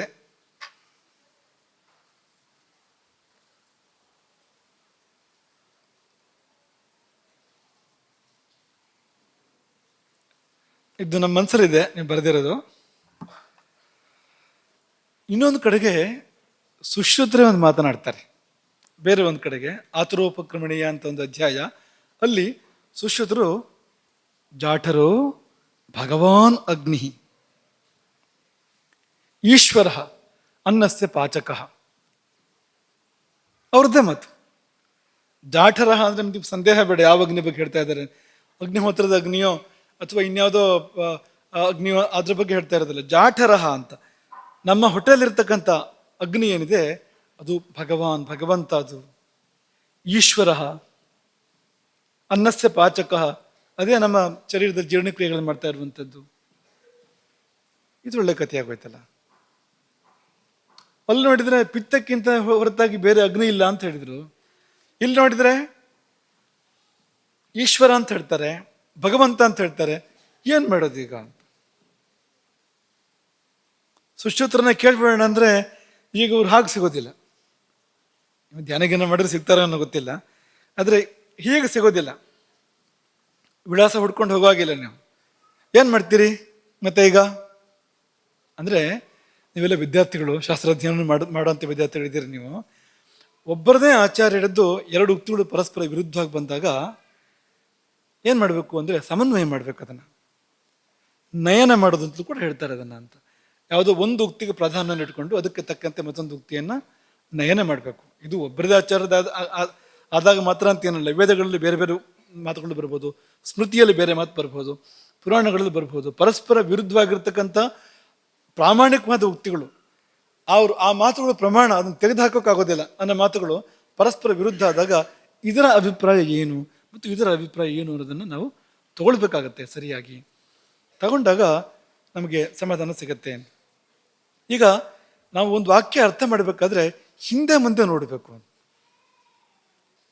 ಹಿಂದೆ ಮುಂದೆ ಇಲ್ಲದವನಿಗೆ ಹಿಂದೂ ಮುಂದೆ ಯಾವುದೂ ಇರೋದಿಲ್ಲ. ಅಂದ್ರೆ ಅವನಿಗೆ ಭೂತವೂ ಇಲ್ಲ, ಭವಿಷ್ಯತ್ತೂ ಇಲ್ಲ, ಹಾಗಾಗ್ಬಿಡುತ್ತೆ. ಯಾವ ಸಂದರ್ಭಕ್ಕೆ ಈ ಮಾತನ್ನು ಹೇಳ್ತಾ ಇದ್ದಾರೆ ಸುಶ್ರುತರು? ಅಗ್ನಿ ದೇವರು ಹೌದೇ ಅಲ್ವೇ ಅನ್ನೋ ಪ್ರಶ್ನೆಗೆ ಉತ್ತರ ಕೊಡ್ತಾ ಈ ಮಾತನ್ನು ಹೇಳಿಲ್ಲ ಅವರು. ಅಗ್ನಿ ದೇವತೆ ಹೌದಾ ಅಲ್ವಾ, ದೇವರು ಹೋದ ಅಲ್ವಾ ಅನ್ನೋ ಪ್ರಶ್ನೆ ಎತ್ಕೊಂಡು ಅವ್ರು ಈ ಮಾತನ್ನು ಹೇಳಿಲ್ಲ. ಮತ್ತೆ ಯಾವುದಕ್ಕೆ ಈ ಮಾತನ್ನು ಹೇಳಿದ್ದವರು ಅಂದ್ರೆ, ಆ ಧಾತು, ಪಿತ್ತ ಧಾತುವನ್ನು ವಿಶ್ಲೇಷಣೆ ಮಾಡುವಾಗ ಅಗ್ನಿಯ ಪ್ರಸ್ತಾಪ ಬಂದಾಗ ಆಡಿರುವಂಥ ಮಾತು. ಅದರ ಅರ್ಥ ಏನು ಅಂದ್ರೆ, ನಮ್ಮ ದೇಹದೊಳಗೆ ಪಿತ್ತವೇ ಅಗ್ನಿಯ ಹೊರತು ಈ ದೇಹದಲ್ಲಿ ಪ್ರಕಟವಾಗಿ ಕಾಣ್ತಾ ಇರುವ ದೇಹದಲ್ಲಿ ಹೇಳ್ತಾ ಇರುವಂಥದ್ದು, ದೇಹ ಇದರ ಸ್ವಭಾವ ಸ್ವರೂಪಗಳು ನೋಡಿದಾಗ ಇಲ್ಲಿ ಪಿತ್ತಾಂಶ ಏನಿದೆಯೋ ನಮ್ಮ ದೇಹದಲ್ಲಿ ಅದೇ ಅಗ್ನಿ ಹೊರತು ಬೇರೆ ಅಗ್ನಿ ಹೇಗಾಗತ್ತೆ? ಬೇರೆ ಇಲ್ಲಿ ಕಫಾಂಶ ಇದೆ, ಅದು ಜಲ. ಅದು ಇಲ್ಲಿ ವಾತಾಂಶ ಇದೆ, ಅದು ವಾಯು. ಅದು ಹಾಗಾಗಿ ಇಲ್ಲಿ ನಮ್ಮ ಶರೀರದಲ್ಲಿ ಪಿತ್ತಾಂಶ, ಪಿತ್ತಶಕ್ತಿ, ಪಿತ್ತಾಂಶ, ಪಿತ್ತಧಾತು, ಪಿತ್ತದೋಷ ಅನ್ನೋದು ಏನಿದೆ ಇದು ಅಗ್ನಿ ಸ್ವರೂಪ ಅಂತವ್ರು ಹೇಳ್ತಾ ಇರುವಂಥದ್ದು ಹೊರತು ದೇವರಲ್ಲ, ದೇವತೆ ಅಲ್ಲ ಅನ್ನೋ ಶಬ್ದವನ್ನು ಅವ್ರು ಹೇಳಿಲ್ಲ ಅನ್ನೋದನ್ನು ಚೆನ್ನಾಗಿ ಮನಸ್ಸಲ್ಲಿ ಇಟ್ಕೊಳ್ಬೇಕು ನಾವು. ಯಾಕಂದ್ರೆ ಹಾಗಿದ್ರೆ ಅವರ ಇನ್ನೊಂದು ಕಡೆಗೆ ಭಗವಾನ್, ಅಗ್ನಿ, ಈಶ್ವರ ಅಂತ ಹೇಳೋಕೆ ಸಾಧ್ಯ ಇಲ್ಲ. ಬೇರೆ ಆಚಾರ್ಯರ ಉಕ್ತಿಗೆ ವಿರುದ್ಧವಾಗಿ ಹೇಳೋಕೆ ಸಾಧ್ಯ ಇಲ್ಲ. ಅವರು ವೇದಗಳಿಗೆ ವಿರುದ್ಧವಾಗಿ, ಭಗವದ್ಗೀತೆಗೆ ವಿರುದ್ಧವಾಗಿ ಅವ್ರು ಹೇಳೋಕೆ ಸಾಧ್ಯ ಇಲ್ಲ. ಅದನ್ನು ಗಮನಿಸ್ಕೋಬೇಕು ನಾವು ಅಂತ. ಮಾತ್ರ ಅಲ್ಲ, ಆಗಮಾಚ್ಯ ಅಂತ ಬೇರೆ ಹೇಳ್ತಾರೆ ಅವರು. ತಾನು ಹೇಳೋದಕ್ಕೆ ವೇದಗಳ, ಉಪನಿಷತ್ತಿನ ಆಧಾರ ಇದೆ ಅಂತ ಹೇಳ್ತಾರೆ ಅವರು. ವೇದೋಪನಿಷತ್ತುಗಳು ಹೇಳ್ತಾ ಇರ್ತಕ್ಕಂಥದ್ದು ಅದೊಂದು ದೇವತೆ, ಅದು ಪರಮಾತ್ಮ ಎಂಬುದಾಗಿ. ಹಾಗಾಗಿ ಆ ಅಭಿಪ್ರಾಯ ಇರೋಕ್ಕೆ ಸಾಧ್ಯ ಇಲ್ಲ. ಇನ್ನು ಸರಳವಾಗಿ ಹೇಳೋದಾದ್ರೆ, ಈಗ ನೀವು ನೋಡಿ, ಈ ಬಗ್ಗೆ ಏನೂ ಗೊತ್ತಿಲ್ಲ, ಹೊಸ ಜನ ವಿದೇಶದಿಂದ ಬಂದು ನಿಮ್ಮನ್ನು ಭೇಟಿ ಮಾಡಿದ್ದಾರೆ, ಅಥವಾ ಅದೇ ಯಾವುದೇ ಭಾರತೀಯ ಸಂಸ್ಕಾರ ಇಲ್ಲದೆ ಇರತಕ್ಕಂಥ ಜನ ನಿಮ್ಮ ಮುಂದೆ ಬಂದು ನಿಂತಿದ್ದಾರೆ ಅಂದರೆ, ಅವರಿಗೆ ನೀವು ದೇಹದಲ್ಲಿ ಇಲ್ಲೊಂದು ಅಗ್ನಿ ಇದೆ ಅಂದರೆ ಹೇ ಸುಮ್ಮನೆ ಇರು ಅಂತ ಹೇಳ್ತಾರೆ ಅವರು. ಯಾಕೆ? ಇದ್ರ ಒಳಗೊಂದು ಅಗ್ನಿ ಜ್ವಾಲೆ ಹೊತ್ತು ಉರಿತಾ ಇದ್ದರೆ ಏನು ಕತೆ? ಸುಟ್ಟೋಗುತ್ತೆ ಒಳಗಡೆ ಎಲ್ಲ ಅಂತ ಹೇಳ್ತಾರ ಇಲ್ವೋ? ಬೆಂಕಿ ಇದೆ ಅಂದ್ರೆ ಹೂ ಅಂತ ಅನ್ಸುತ್ತೆ ಅವರಿಗೆ. ಈ ಅಭಿಪ್ರಾಯ ತಗೋಬೇಕು. ಒಂದು ದೇಹದೊಳಗೆ ಬೆಂಕಿಯೋ ಜ್ವಾಲೆಯೋ ಆಗಿ ಅಗ್ನಿ ಇರೋಕ್ಕೆ ಸಾಧ್ಯ ಇಲ್ಲ. ಅದೇನಾಗಿದೆ ಅಂದ್ರೆ ಪಿತ್ತವಾಗಿ ಇದೆ. ಇದು ಪಿತ್ತ ಧಾತುವಾಗಿ, ಪಿತ್ತ ದೋಷವಾಗಿದೆ ಹೊರತು ಇನ್ಯಾವುದೋ ರೂಪದಲ್ಲಿ ಕಲ್ಪನೆ ಮಾಡ್ಕೋಬೇಡಿ ನೀವು. ಬೇರೆ ರೂಪದಲ್ಲಿ ಇಲ್ಲ. ಪಿತ್ತಕ್ಕೂ ಅಗ್ನಿ ಹೊರತಾಗಿ ಬೇರೆ ರೂಪ ಇಲ್ಲ. ಎಲ್ಲಿಂದ ಎಲ್ಲಿಗೆ ಪಿತ್ತ ಹೋದ್ರು ಅದು ಮಾಡೋ ಕೆಲಸ ಅದೇ. ಅಗ್ನಿ ಮಾಡೋ ಕೆಲಸ ತರದ ಕೆಲಸನೇ ಮಾಡೋದು ಹೊರತು ಅದು ವಾಯು ಮಾಡೋ ಕೆಲಸವನ್ನು, ಜಲ ಮಾಡೋ ಕೆಲಸವನ್ನು ಮಾಡೋದಿಲ್ಲ. ಅಗ್ನಿ ಮಾಡೋ ಕೆಲಸವೇ ಸುಡೋದೋ, ಬೇಯಿಸೋದೋ, ಬಿಸಿ ಮಾಡೋದೋ ಏನೊಂದು ಮಾಡುತ್ತೆ ಹೊರತು ಅದು ಬಿಟ್ಟು ಬೇರೆ ಏನನ್ನು ಕೂಡ ಪಿತ್ತ ಮಾಡೋದಿಲ್ಲ. ಹಾಗಾಗಿ ಪಿತ್ತ ಅಗ್ನಿಯ ಹೊರತು ಬೇರೆ ಅಲ್ಲ. ಇಲ್ಲಿ ಈ ಜಾಗ ನೋಡಿದಾಗ ಅಗ್ನಿಯು ಕೂಡ ನಮ್ಮ ದೇಹದ ಒಳಗಡೆಗೆ ಪಿತ್ತಾಕಾರವಾಗಿದೆ ಹೊರತು ಅದೊಂದು ಜ್ವಾಲೆ ತರಹ ಇಲ್ಲ. ಅದು ಮಾಮೂಲಿ ಬೆಂಕಿ ತರಹ, ಲೌಕಿಕವಾದ ಅಗ್ನಿ ತರಹ ಇಲ್ಲ ಅನ್ನೋ ಅಭಿಪ್ರಾಯವನ್ನು ನಾವು ತಗೋಬೇಕು. ಅದನ್ನು ಚೆನ್ನಾಗಿ ನಮ್ಮ ಮನಸ್ಸಲ್ಲಿ ಇಟ್ಕೊಳ್ಬೇಕು. ಯಾಕೆಂದ್ರೆ ಇಲ್ಲಿಯವರು ಹೊಂದ್ಕೊಳ್ಳೋದೇ ಇಲ್ಲ, ಮತ್ತು ಅವ್ರು ಹಾಗೆ ಹೇಳಿಲ್ಲ. ಅವರು ದೇವ, ದೇವತೆ, ಪರಮಾತ್ಮ ಈ ವಿಷಯವನ್ನು ತೆಗೆದಿಲ್ಲ. ಅವ್ರು ಮಾತಾಡ್ತಿರೋದು ಧಾತು ಬಗ್ಗೆ. ಪಿತ್ತ ಅನ್ನುವ ಧಾತು, ಅಥವಾ ಧಾತು ಅಂದ್ರೆ ಆಯುರ್ವೇದರು ದೋಷ ಅನ್ನೋ ಶಬ್ದದಲ್ಲಿ ಕರೀತಾರೆ ಅದನ್ನ. ದೋಷದ ಬಗ್ಗೆ ಮಾತಾಡ್ತಾ ಇರುವಂಥದ್ದು ಅನ್ನೋದನ್ನು ತಗೋಬೇಕು. ಹಾಗಾಗಿ ಅವರು ಬೇರೆ ತರ ಹೇಳಿಲ್ಲ. ಆಯ್ತು, ಯಾರು ಅಂಥ ಜಗಮಂಡ್ರು, ಅವ್ರು ಹೇಳಿದ್ದ ಭಾಷೆ ಅರ್ಥ ಆಗೋದಿಲ್ಲ ಅಂಥವ್ರು ಇದ್ದಾರೆ ಅಂತ ಅನ್ಕೊಳ್ಳಿ. ಅವ್ರು ಇಲ್ಲ, ನಾವು ಒಪ್ಪೋದಿಲ್ಲ. ಸುಶ್ರುತರು ಹೇಳಿದ್ದು ಅಗ್ನಿ ಅಂದ್ರೆ ಪಿತ್ತವೇ, ಬೇರೆ ಏನೂ ಅಲ್ಲ, ದೇವತೆ ಇಲ್ಲ, ಪಿತ್ತವೇ ಅಂತ ಯಾರು ಹಠ ಹಿಡಿತಾರೆ ಅಂದ್ರೆ ಆಯ್ತಪ್ಪ, ಒಪ್ಕೊಳ್ಳೋಣ. ಅಗ್ನಿ ಅಂದ್ರೆ ಪಿತ್ತ ಮಾತ್ರ, ಬೇರೆ ಏನೂ ಅಲ್ಲ. ಹಾಗೆಯೂ ಅದು ದೇವರು. ಯಾಕೆಂದ್ರೆ ಪಿತ್ತ ಅಂದ್ರೆ ಈಶ್ವರ, ರುದ್ರ. ಮೂರು ಧಾತುಗಳು ಅಥವಾ ಮೂರು ದೋಷಗಳು ಏನಿವೆ, ವಾತ, ಪಿತ್ತ, ಕಫ, ನಿಜವಾಗಿದು ಯಾರು ಅಂತ ಹುಡ್ಕೊಂಡು ಹೋದ್ರೆ ತ್ರಿಮೂರ್ತಿಗಳಂತೆ. ವಾತವೇ ಬ್ರಹ್ಮ, ಪಿತ್ತವೇ ರುದ್ರ, ಮತ್ತು ಶ್ಲೇಷ್ಮ ಅಥವಾ ಕಫವೇ ವಿಷ್ಣು. ಇದೆಲ್ಲ ಚೆನ್ನಾಗಿ ಮನಸ್ಸಲ್ಲಿ ಇಟ್ಕೋಬೇಕು ನೀವು. ಇಲ್ಲಿ ಶಿಲಾಲಿಪಿಯಾಗಿ ಎದೆಲ್ಲಿ ಬರ್ಕೋಬೇಕಾಗಿರ್ತಕ್ಕಂಥ ವಿಷಯಗಳು. ಹಾಗಾಗಿ ಇದು ಶರೀರ ತ್ರಿಮೂರ್ತಿಮಯ. ಏನಿದೆ ಇಲ್ಲಿ ಅಂದ್ರೆ ಒಂದೋ ಬ್ರಹ್ಮ, ಒಂದೋ ವಿಷ್ಣು, ಒಂದೋ ಶಿವ, ಬೇರೆ ಏನೂ ಇಲ್ಲ. ಇಲ್ಲಿ ಏನು ವಾತಾಂಶ ಇದೆ ಅದೆಲ್ಲ ಬ್ರಹ್ಮ, ಪಿತ್ತಾಂಶ ಏನಿದೆ ಅದೆಲ್ಲ ಶಿವ, ಮತ್ತು ಕಫಾಂಶ ಏನಿದೆ ಅದೆಲ್ಲ ವಿಷ್ಣು. ಬ್ರಹ್ಮ, ವಿಷ್ಣು, ಮಹೇಶ್ವರರು. ಹಾಗಾಗಿ ಅವರು ಪಿತ್ತ ಧಾತು ಅಥವಾ ಪಿತ್ತ ದೋಷ ಅಂತಲೇ ಹೇಳಿದ್ರು, ಅದು ರುದ್ರ ಅಂತಲೇ ಹೇಳಿದಂತೆ ಆಯ್ತು. ಈಗ ನೆನಪು ಮಾಡ್ಕೊಳ್ಳಿ ಒಂದ್ಸರ್ತಿ. ನಿದ್ರೆಯ ಪತಿ ಯಾರು? ನಿದ್ರಾದೇವಿ ಪತಿ ಯಾರು? ಶ್ಲೋಕ ನೆನಪಿದ್ಯಾ?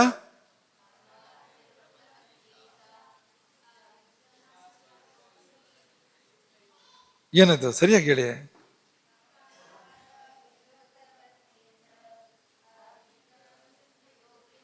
ಕಾಲಾಗ್ನಿ ರುದ್ರ ಪತ್ನಿ ಚ ಸಾ ನಿದ್ರಾ ಸಿದ್ಧ ಯೋಗಿನಿ ಅಂತ ಹೇಳ್ತಾ ಇದ್ದಾರಲ್ವಾ.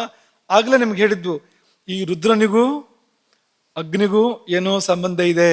ಏನೋ ಸಂಬಂಧ ಅಲ್ಲ, ಅವಿನಾಭಾವ ಸಂಬಂಧ ಇದೆ. ಯಾಕೆಂದ್ರೆ ವೇದ ರುದ್ರೋವಾ ಏಷ ಯದಗ್ನಿ ಎಂಬುದಾಗಿ ಹೇಳಿದೆ ಅನ್ನೋದನ್ನ ಅಲ್ಲೇ ಉಲ್ಲೇಖ ಮಾಡಿದ್ವು. ಈಗ ನೋಡಿ ಎಷ್ಟು ಸ್ಪಷ್ಟ. ತ್ರಿಮೂರ್ತಿಗಳೇ ತ್ರಿಧಾತುಗಳು, ತ್ರಿದೋಷಗಳು ಏನು ತುಂಬ ಸ್ಪಷ್ಟ. ಹಾಗಂತ ಎಲ್ಲಿ ಬರ್ಕೊಂಡಿದೆ ಅಂತ ಕಡೆಯಲ್ಲ ಇರ್ತಾರೆ, ಅದಕ್ಕೊಂದು ಆಧಾರ ಬೇಕಲ್ಲ.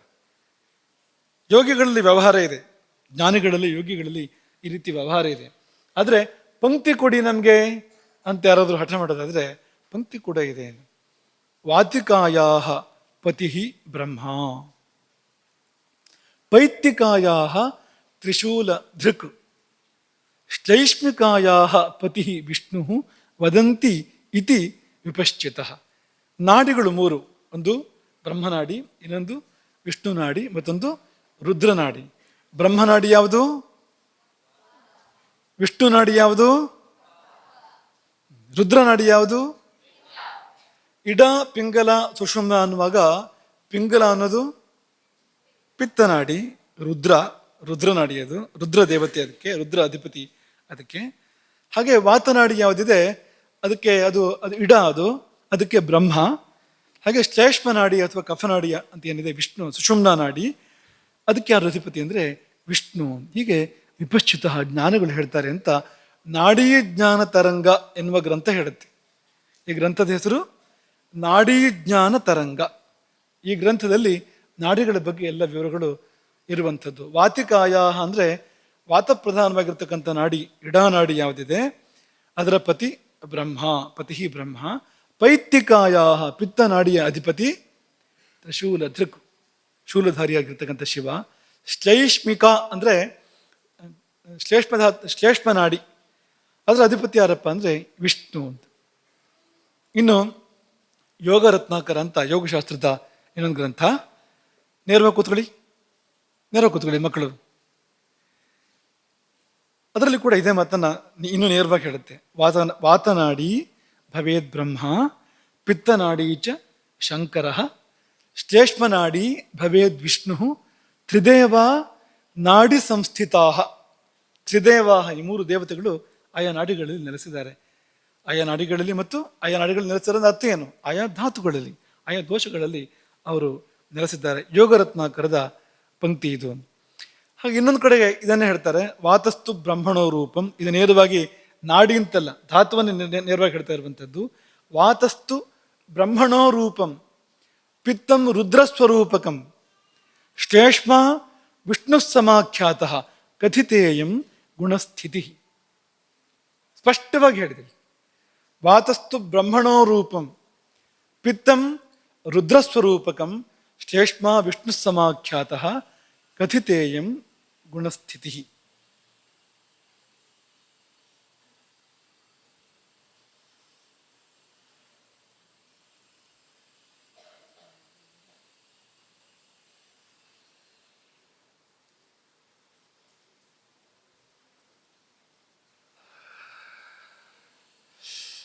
ಹಾಗೆ ವಾತಸ್ಥಾನ ಎಲ್ಲಿ ಬಂತು?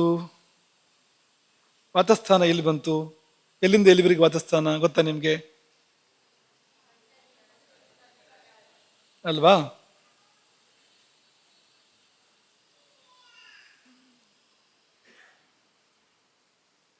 ತೇ ವ್ಯಾಪಿನೋಪಿ ಹೃನ್ನಾಭ್ಯೋ ರಥೋ ಮಧ್ಯೋರ್ಧ್ವ ಸಂಶ್ರಯ. ಹೃದಯ ನಾಭಿಗಳ ಮೇಲೆ ಕೆಳಗೆ ಮಧ್ಯೆ ಇದ್ದಾವೆ ಆ ಮೂರು ಧಾತುಗಳು ಅಥವಾ ಮೂರು ದೋಷಗಳು, ಚರಕ ಸಮೇತ ಹೇಳುವಂಥದ್ದು. ವಿಕೃತ ವಾಯು ಪಿತ್ತಂ ಕಫಶ್ಚೇತಿ ತ್ರಯೋ ದೋಷ ಸಮಾಸತಃ ಅಂತೆಲ್ಲ ಹೇಳ್ತಾ, ತೇ ವ್ಯಾಪಿನೋಪಿ ಹೃನ್ನಾಭ್ಯೋ ರಥೋ ಮಧ್ಯೋರ್ಧ್ವ ಸಂಶಯ. ಹೃದಯ ಮತ್ತು ನಾಭಿಯ ಮೇಲೆ ಕೆಳಗೆ ಮಧ್ಯೆ ಈ ಧಾತುಗಳು ಕೆಲಸ ಮಾಡ್ತವೆ ಎಂಬುದಾಗಿ ಹೇಳಿದೆ. ನೋಡಿ, ಈ ಮಾತುಗಳು ಬಂದಿದೆ, ಆಯುರ್ವೇದದಲ್ಲಿ ಬಂದಿರೋ ಮಾತುಗಳು. ನಾವು ಈಗ ಹೇಳಿದ ಅಷ್ಟಾಂಗ ಹೃದಯ. ಮುಂದೆ ಚರಕರು ಹೇಳಿದ್ದಾರೆ, ಸುಶ್ರುತರು ಕೂಡ ಈ ಮಾತುಗಳನ್ನು ಹೇಳಿದ್ದಾರೆ, ಇದೇ ರೀತಿಯ ಮಾತುಗಳನ್ನ ಹೇಳಿದ್ದಾರೆ. ಹಾಗಾಗಿ ಅಲ್ಲಿಂದ ಕೆಳಗೆ ಬಂತಲ್ವ ಅದು. ಸೃಷ್ಟಿಗೆ ಬೇಕಾದ ಅವಯವಗಳೆಲ್ಲ ಅಲ್ಲಿಂದ ಕೆಳಗೆ ಇದೆ. ಯಾವುದೇ ಶರೀರದಲ್ಲಿ, ಮುಖ್ಯವಾಗಿ ಮಾನವ ಶರೀರದಲ್ಲಿ ಸೃಷ್ಟಿಗೆ ಉಪಯುಕ್ತವಾಗುವ ಅವಯವಗಳು ಎಲ್ಲಿದ್ದಾವೆ ಅಂತಂದ್ರೆ ಅಲ್ಲಿಂದ ಮುಂದಕ್ಕೆ ಇರುವಂಥದ್ದು. ಬ್ರಹ್ಮ ಕೆಲಸ ಮಾಡುವಂಥ ಜಾಗ ಆಗಿದ್ದರಿಂದ ಅಲ್ಲಿಂದ ಮುಂದಕ್ಕೆ ಇರುವಂಥದ್ದು ಅನ್ನೋದು ಒಂದು. ಇನ್ನೊಂದು, ಬ್ರಹ್ಮ ಸಾಕ್ಷಾತ್ ಚತುರ್ಮುಖ, ಅವನ ಕೇಂದ್ರ ಯಾವುದು ಅಂದರೆ ಮೂಲಾಧಾರ ಚಕ್ರ. ಹಾಗತ್ತು ಅಲ್ಲೇ ಬಂತು. ಇಷ್ಟನ್ನು ಗಮನಿಸಿದಾಗ ನಮ್ಗೆ ಅರ್ಥ ಆಗೋದೇನು ಅಂದರೆ ವಾತವೇ ಬ್ರಹ್ಮ, ಬ್ರಹ್ಮನೇ ವಾತ ಅನ್ನೋದು ನಮ್ಗೆ ಅರ್ಥ ಆಗುತ್ತೆ. ಯಾಕೆಂದ್ರೆ ಅವನ ಎಲ್ಲ ಚಟುವಟಿಕೆಗಳು, ಅವನ ಕೇಂದ್ರ ಎಲ್ಲ ಅಲ್ಲ ಇದೆ ಅಂತ.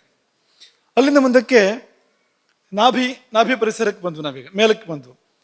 ಅಲ್ಲಿ ಬಂದಾಗ ಅಲ್ಲಿ ಪ್ರಧಾನವಾಗಿ ಈ ಅಗ್ನಿಯ ಕೆಲಸ ಮಾಡುವಂಥದ್ದು, ಜೀರ್ಣಕ್ರಿಯೆ ಆಗುವಂಥದ್ದು ಅಲ್ವಾ. ಪಿತ್ತವೇ ಮುಖ್ಯವಾಗಿ ಕೆಲಸ ಮಾಡುವಂಥದ್ದು.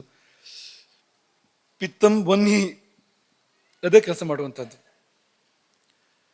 ಆಯ್ತು, ಇದು ಪ್ರಳಯಕ್ಕೂ ಇದಕ್ಕೂ ಏನು ಸಂಬಂಧ, ಅಥವಾ ಲಯಕ್ಕೂ ನಾಶಕ್ಕೂ ಇದಕ್ಕೂ ಏನು ಸಂಬಂಧ? ನಾಶಕರ್ತ ಶಿವ ಅಂದರೆ ಅಗ್ನಿಯ ಸ್ವಭಾವ ಏನು?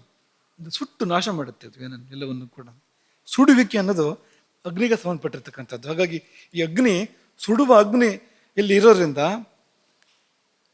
ಅದು ಶಿವನ ಚಟುವಟಿಕೆಗಳು ನಡೀತಕ್ಕಂಥ ಸ್ಥಾನ. ಆಹಾರ ಬಂದುಕೊಳ್ಳಿ ಇದ್ದಾಗಿರೋದಿಲ್ಲ, ಅದನ್ನ ರೂಪಾಂತರ ಮಾಡುತ್ತೆ. ಮೃತ್ಯು ಅಂದ್ರೆ ಏನು? ರೂಪಾಂತರವೇ ಅದು. ನಾಶ ಅಂದ್ರೆ ಏನು? ಬೇರೆ ರೂಪಕ್ಕೆ ಹೋಗುವಂಥದ್ದು ಅಂತ. ಹಾಗಾಗಿ ಅದು ಶಿವನ ಸ್ಥಾನ. ನಾಭಿ ಚಕ್ರ ಇದೆಯಲ್ಲ, ಮಣಿಪುರ, ಅಲ್ಲಿ ಕೂಡ ಶಿವನ ವಿಶೇಷವಾದ ಕೇಂದ್ರ, ವಿಶೇಷವಾಗಿರ್ತಕ್ಕಂಥ ಉಪಸ್ಥಿತಿ ಇದೆ. ಶಿವನ ವ್ಯಾಪ್ತಿ ಅಲ್ಲಿಗೆ ಸೀಮಿತ ಅಲ್ಲ, ಆದರೆ ಅಲ್ಲಿ ಅವನ ಒಂದು ಪ್ರಧಾನವಾಗಿರ್ತಕ್ಕಂಥ ಕೇಂದ್ರ ಇದೆ. ಇನ್ನು ಮೇಲೆ ಶ್ಲೇಷ್ಮ ಅಥವಾ ಕಫ ಬಂತು. ಎದೆ ಅಂತಂದ್ರೆ ಅಲ್ಲಿ ಕಫಸ್ಥಾನ ಬಂತು. ಅಲ್ಲಿ ಹೃದಯ ಮಹಾವಿಷ್ಣುವಿನ ಕೇಂದ್ರ, ಅದಂತೂ ಇದ್ದೇ ಇದೆ. ಅದ್ರ ಜೊತೆಯಲ್ಲಿ ಶ್ಲೇಷ್ಮ ಅಂದ್ರೆ ಏನು ಅಂದ್ರೆ ಈ ಕೂಡಿಸೋದು ಶ್ಲೇಷ್ಮದ ಸ್ವಭಾವ, ಕಫದ ಸ್ವಭಾವ. ಅಂಟು ಇದೆಯಲ್ಲ, ಅದು ಈ ಕಫಧಾತುವಿನ ಸ್ವಭಾವ. ಒಂದಕ್ಕೊಂದು ಅಂಟು ಬೇಕು ಅಂದ್ರೆ ಈ ಅಂಟು ಅಂತದ್ದೆಲ್ಲ ಕಫ ಇದೆ ಅಂತಲೇ ಅರ್ಥ. ಅದಕ್ಕೆ ಕಫಧಾತುವಿನ ಪ್ರಭಾವ ಇದೆ ಅಂತಲೇ ಅರ್ಥ ಅದಕ್ಕೆ. ಅಂತ ಈ ಜೋಡಿಸೋದು ಕೂಡಿಸೋದು ಅದು ಮಾಡುವಂಥದ್ದು, ಆ ಕಫಧಾತು ಮಾಡುವಂಥದ್ದು. ಸ್ಥಿತಿಗೆ ಅದೇ ಬೇಕು. ಯಾವುದಾದ್ರೂ ಉಳ್ಕೋಬೇಕು ಅಂದರೆ ಅದು ಒಂದಕ್ಕೊಂದು ಕೂಡ್ಕೊಂಡಿದ್ರೆ ಉಳಿಯುತ್ತೆ. ಈ ನಮ್ಮ ದೇಹ ಅಂತ ತಗೊಳ್ಳಿ, ಎಲ್ಲ ಒಂದಕ್ಕೊಂದು ಕೂಡ್ಕೊಂಡಿದ್ದೆ ಉಳ್ಕೊಂಡಿದ್ದೀವಿ ನಾವು. ತಲೆ ಒಂದು ಬೇರೆ ಮಾಡಿ ಪಕ್ಕದ ಕೊನೆ ತಗೊಂಡೋಗಿಟ್ರೆ ಏನಾಗುತ್ತೆ ಹೇಳಿ, ನಾವು ಉಳಿತೀವ ನಾವು? ಪಂಚಭೂತಗಳು ಎಲ್ಲ ಒಂದಕ್ಕೊಂದು ಕೂಡ್ಕೊಂಡಿವೆ ಶರೀರದಲ್ಲಿ. ಬೇರೆ ಬೇರೆ ಮಾಡಿ, ಭೂಮಿ ಅಂಶನ ಬೇರೆ ಮಾಡಿ, ನೀರಿನ ಅಂಶನ ಬೇರೆ ಮಾಡಿದ್ರೆ ಉಳಿತೇವೆ ನಾವು? ಸ್ಥಿತಿಗೆ ತುಂಬ ಮುಖ್ಯವಾಗಿ ಏನು ಬೇಕು ಅಂದರೆ ಈ ಈ ಸಂಗತಿಗಳು ಒಂದಕ್ಕೊಂದು ಕೂಡ್ಕೊಂಡಿರಬೇಕು, ಸಂಬಂಧಪಟ್ಟಿರ್ತಕ್ಕಂಥದ್ದು ಒಂದಕ್ಕೊಂದು ಸೇರ್ಕೊಂಡಿದ್ರೆ ಮಾತ್ರನೇ ಸ್ಥಿತಿ ಏರ್ಪಡೋಕೆ ಸಾಧ್ಯ ಇದೆ. ಹಾಗಾಗಿ ಸ್ಥಿತಿಕರ್ತ ಅಲ್ಲಿ ವಾಸ ಮಾಡ್ತಾನೆ. ಹೀಗೆ ಈ ಬ್ರಹ್ಮ ವಿಷ್ಣು ಶಿವರೇ ವಾತ ಪಿತ್ತ ಕಫ ರೂಪ ಕೆಲಸ ಮಾಡ್ತಾರೆ.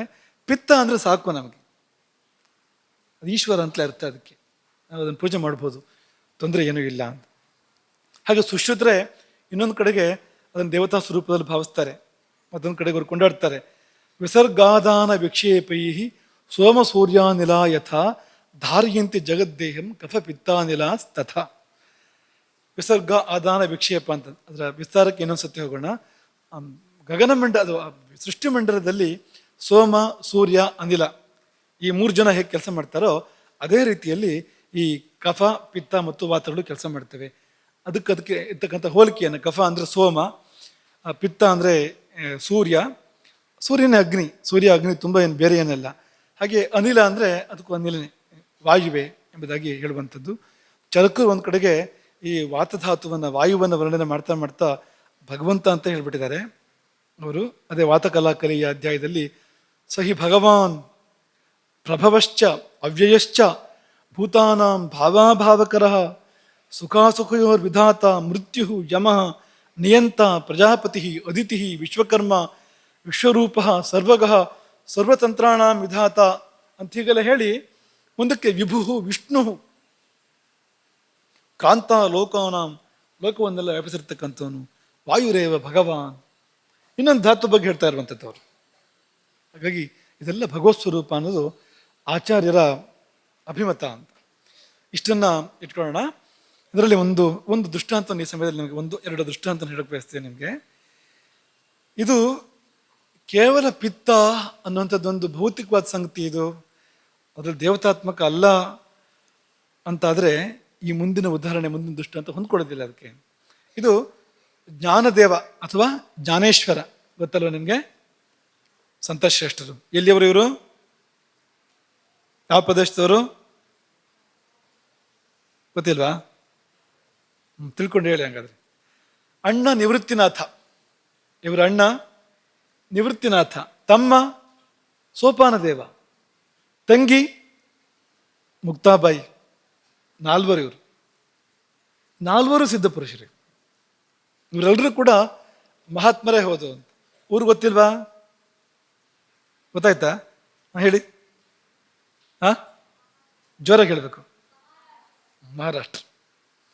ಮಹಾರಾಷ್ಟ್ರದ ಸಂತಶ್ರೇಷ್ಠರು ಇವರೆಲ್ಲರೂ ಕೂಡ. ಈ 4 ಸಣ್ಣ ವಯಸ್ಸಲ್ಲೇ ಪೋಷಕರನ್ನು ಕಳ್ಕೊಂಡಿರ್ತಾರೆ, ತಂದೆ ತಾಯಿಯನ್ನು ಕಳ್ಕೊಂಡಿರ್ತಾರೆ.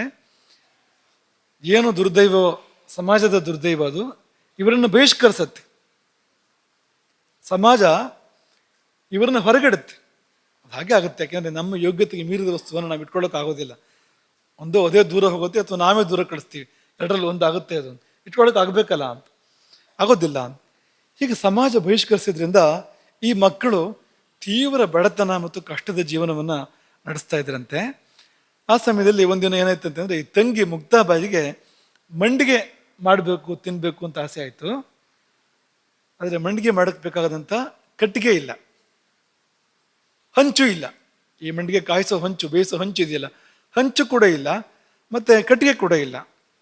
ಪಾಪ ಅವಳು ದುಃಖ ಪಡ್ತಾ ಇದ್ಲಂತೆ. ಯಾಕೆಂದರೆ ಅವಳಿಗೆ ಆ ಬಹಿಷ್ಕಾರ ಹಾಕಬೇಕಾದ್ರೆ ಆ ಊರಿನ ದುಷ್ಟರು ಏನು ಮಾಡಿದಂತೆ, ಮಡಿಕೆ ಅಥವಾ ತೊವೆಯನ್ನು ಕೊಡಬಾರ್ದು ಇವರಿಗೆ ಅಂತ ಅಪ್ಪಣೆ ಮಾಡಿಬಿಟ್ಟಿದ್ರಂತೆ. ಆಗ ಅದು ಕೂಡ ಇಲ್ಲ ಇವ್ರ ಹತ್ರ. ಕುಂಬಾರರು ಮಡಿಕೆ ಕೊಡೋಕ್ಕೂ ಕೂಡ ಸಾಧ್ಯ ಇರಲಿಲ್ಲ, ಅಂಥ ಪರಿಸ್ಥಿತಿ ಇತ್ತು.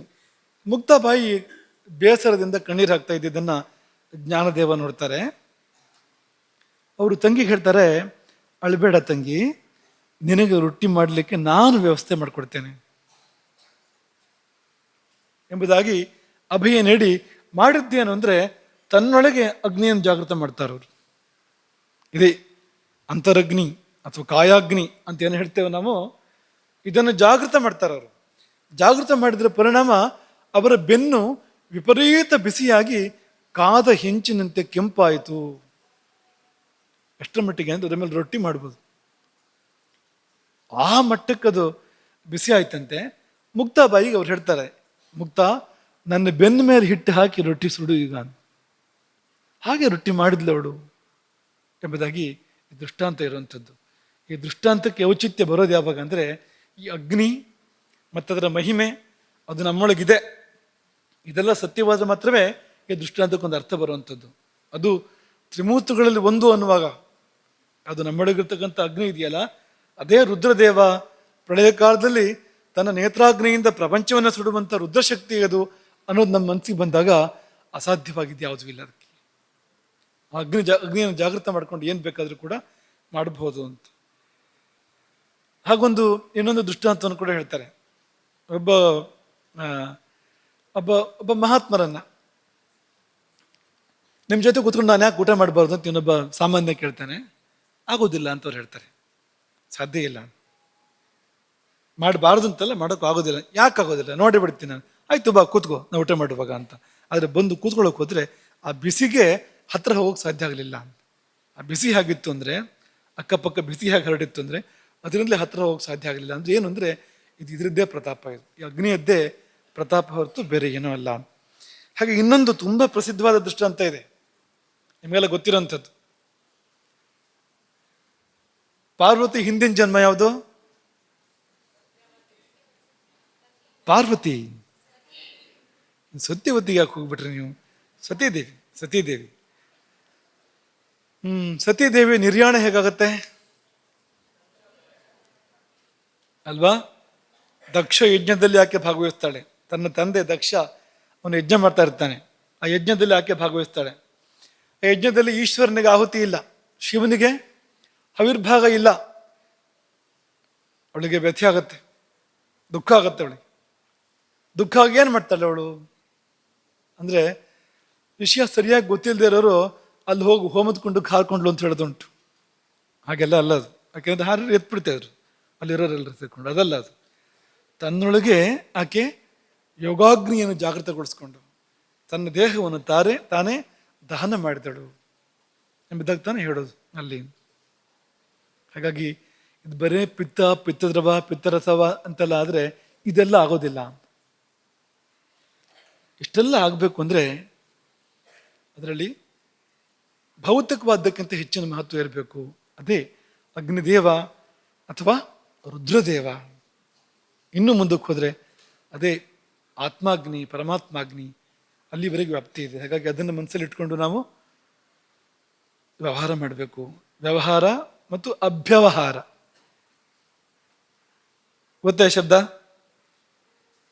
ಅವ್ಯವಹಾರ ಬೇರೆ, ಅವ್ಯವಹಾರ ಅಂದರೆ ತಪ್ಪು ಕೆಲಸ ಅಂತ, ಮಾಡಬಾರದ್ದು ಅಂತ. ಅಭ್ಯವಹಾರ ಅಂದರೆ ಗೊತ್ತಾ ನಿಮಗೆ?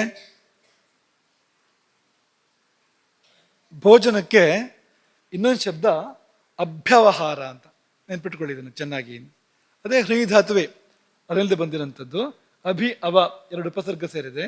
ಅಭ್ಯವಹರಣ, ಅಭ್ಯವಹಾರ ಅಂತಂದ್ರೆ ಆಹಾರ ಅಂತಲೇ ಅರ್ಥ, ಅದಕ್ಕೆ ಊಟ ಮಾಡೋದು ಅಂತಲೇ ಅದಕ್ಕೆ ಅರ್ಥ.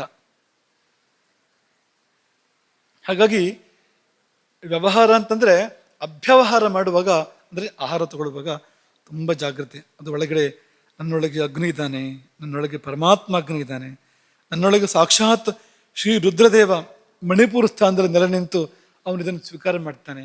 ಅಂಥದ್ದನ್ನು ಕೊಡಬೇಕು ನಾನು, ಅವನಿಗೆ ಉಚಿತವಾದ್ದನ್ನು ಕೊಡಬೇಕು. ನನ್ನ ಹಣೆ ಬರಹ ಏನಾದ್ರು ಇರಲಿ, ಅವನ ಯೋಗ್ಯತೆ ದೊಡ್ಡದು ಅಲ್ವಾ? ಎಷ್ಟೋ ಬಾರಿ ಊಟ ಮಾಡುವಾಗ ನನ್ನ ಹಣೆ ಬರಕ್ಕೆ ಇದು ಸಾಕು ಅಂತ ಊಟ ಮಾಡ್ತೀವಿ. ಇರ್ಬೋದಪ್ಪ, ನಿನ್ನ ಹಣೆ ಬರಹ ಅಷ್ಟೇ ಇರ್ಬೋದು, ಆದರೆ ಅವನ ಯೋಗ್ಯತೆ ತುಂಬ ದೊಡ್ಡದು. ಹಾಗಾಗಿ ಅವನಿಗೆ ಶುದ್ಧವಾದದ್ದನ್ನೇ ಕೊಡಬೇಕು, ಅವನಿಗೆ ಶ್ರೇಷ್ಠವಾದದ್ದನ್ನೇ ಕೊಡಬೇಕು. ಶ್ರೇಷ್ಠ ಅಂದರೆ ಬಾಸುಮತಿ ಅಕ್ಕಿ ಅಂತ ಅರ್ಥ ಅಲ್ಲ. ಅದಕ್ಕೆ ಬಾಸುಮತಿ ಅಕ್ಕಿಗೆ ಬೆಲೆ ಜಾಸ್ತಿ, ಆದರೆ ಶ್ರೇಷ್ಠತೆ ನಿಜವಾಗಿ ಯಾವುದರಲ್ಲಿದೆ ಅಂದರೆ ಅದಿರೋದು ಶಾಷ್ಟಿಕದಲ್ಲಿ. 60 ದಿನಗಳಲ್ಲಿ ಬೆಳೆಯುವಂಥ ಅಕ್ಕಿ ಇದೆಯಲ್ಲ, ತಾನಾಗಿ ಬೆಳೆಯುವಂಥ ಅಕ್ಕಿ, ಅದರಲ್ಲಿ ಶ್ರೇಷ್ಠತೆ ಇರುವಂಥದ್ದು. ಅಥವಾ ರಕ್ತಶಾಲಿ ಕೆಂಪಕ್ಕಿ ಇದೆ, ಅದರಲ್ಲಿ ಶ್ರೇಷ್ಠತೆ ಇರುವಂಥದ್ದು. ಜನರಿಗೆ ಅದ್ರ ಬೆಲೆ ಗೊತ್ತಿಲ್ಲ, ಹಾಗಾಗಿ ಬಾಸುಮತಿಗೆ ಬೆಲೆ ತುಂಬ ಜಾಸ್ತಿ ಇದೆ ಅದಲ್ಲ ಅಂತ. ಹಾಗಾಗಿ ನಿಜವಾಗಿ ಯಾವುದು ಪ್ರಶಸ್ತವೋ ಯಾವುದು ಶ್ರೇಷ್ಠವೋ ಅಂಥದ್ದನ್ನು ನಾವು ಸಮರ್ಪಣೆ ಮಾಡಬೇಕಾಗತ್ತೆ. ಇದೊಂದು ಹೋಮ ಅಂತಲೇ ಭಾವಿಸಿ ನಾವು ಅದನ್ನು ಮಾಡಬೇಕಾಗತ್ತೆ ಅನ್ನೋದನ್ನು ನಾವು ಚೆನ್ನಾಗಿ ಮನಸ್ಸಲ್ಲಿಟ್ಕೊಳ್ಬೇಕು. ಇದಿಷ್ಟು ಇವತ್ತಿನ ಪ್ರವಚನವಾಗಿ ಇಟ್ಕೊಳ್ಳೋಣ. ನಾಳೆ ಅಗ್ನಿಯ ವಿಳಾಸ, ಜಠರಾಗ್ನಿಯ ವಿಳಾಸ ಹುಡುಕಬೇಕಾಗಿದೆ.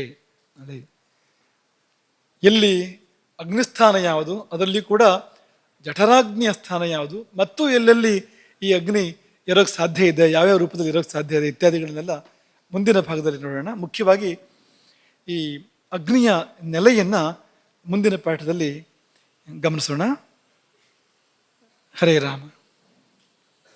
ಗೋಕರ್ಣ ಮಂಡಲಾಧೀಶ್ವರ ಶ್ರೀಮಜ್ಜಗದ್ಗುರು ಶಂಕರಾಚಾರ್ಯ ಶ್ರೀ ಶ್ರೀ ರಾಘವೇಶ್ವರ ಭಾರತೀ ಸ್ವಾಮಿ ಮಹಾರಾಜ್ ಕೀ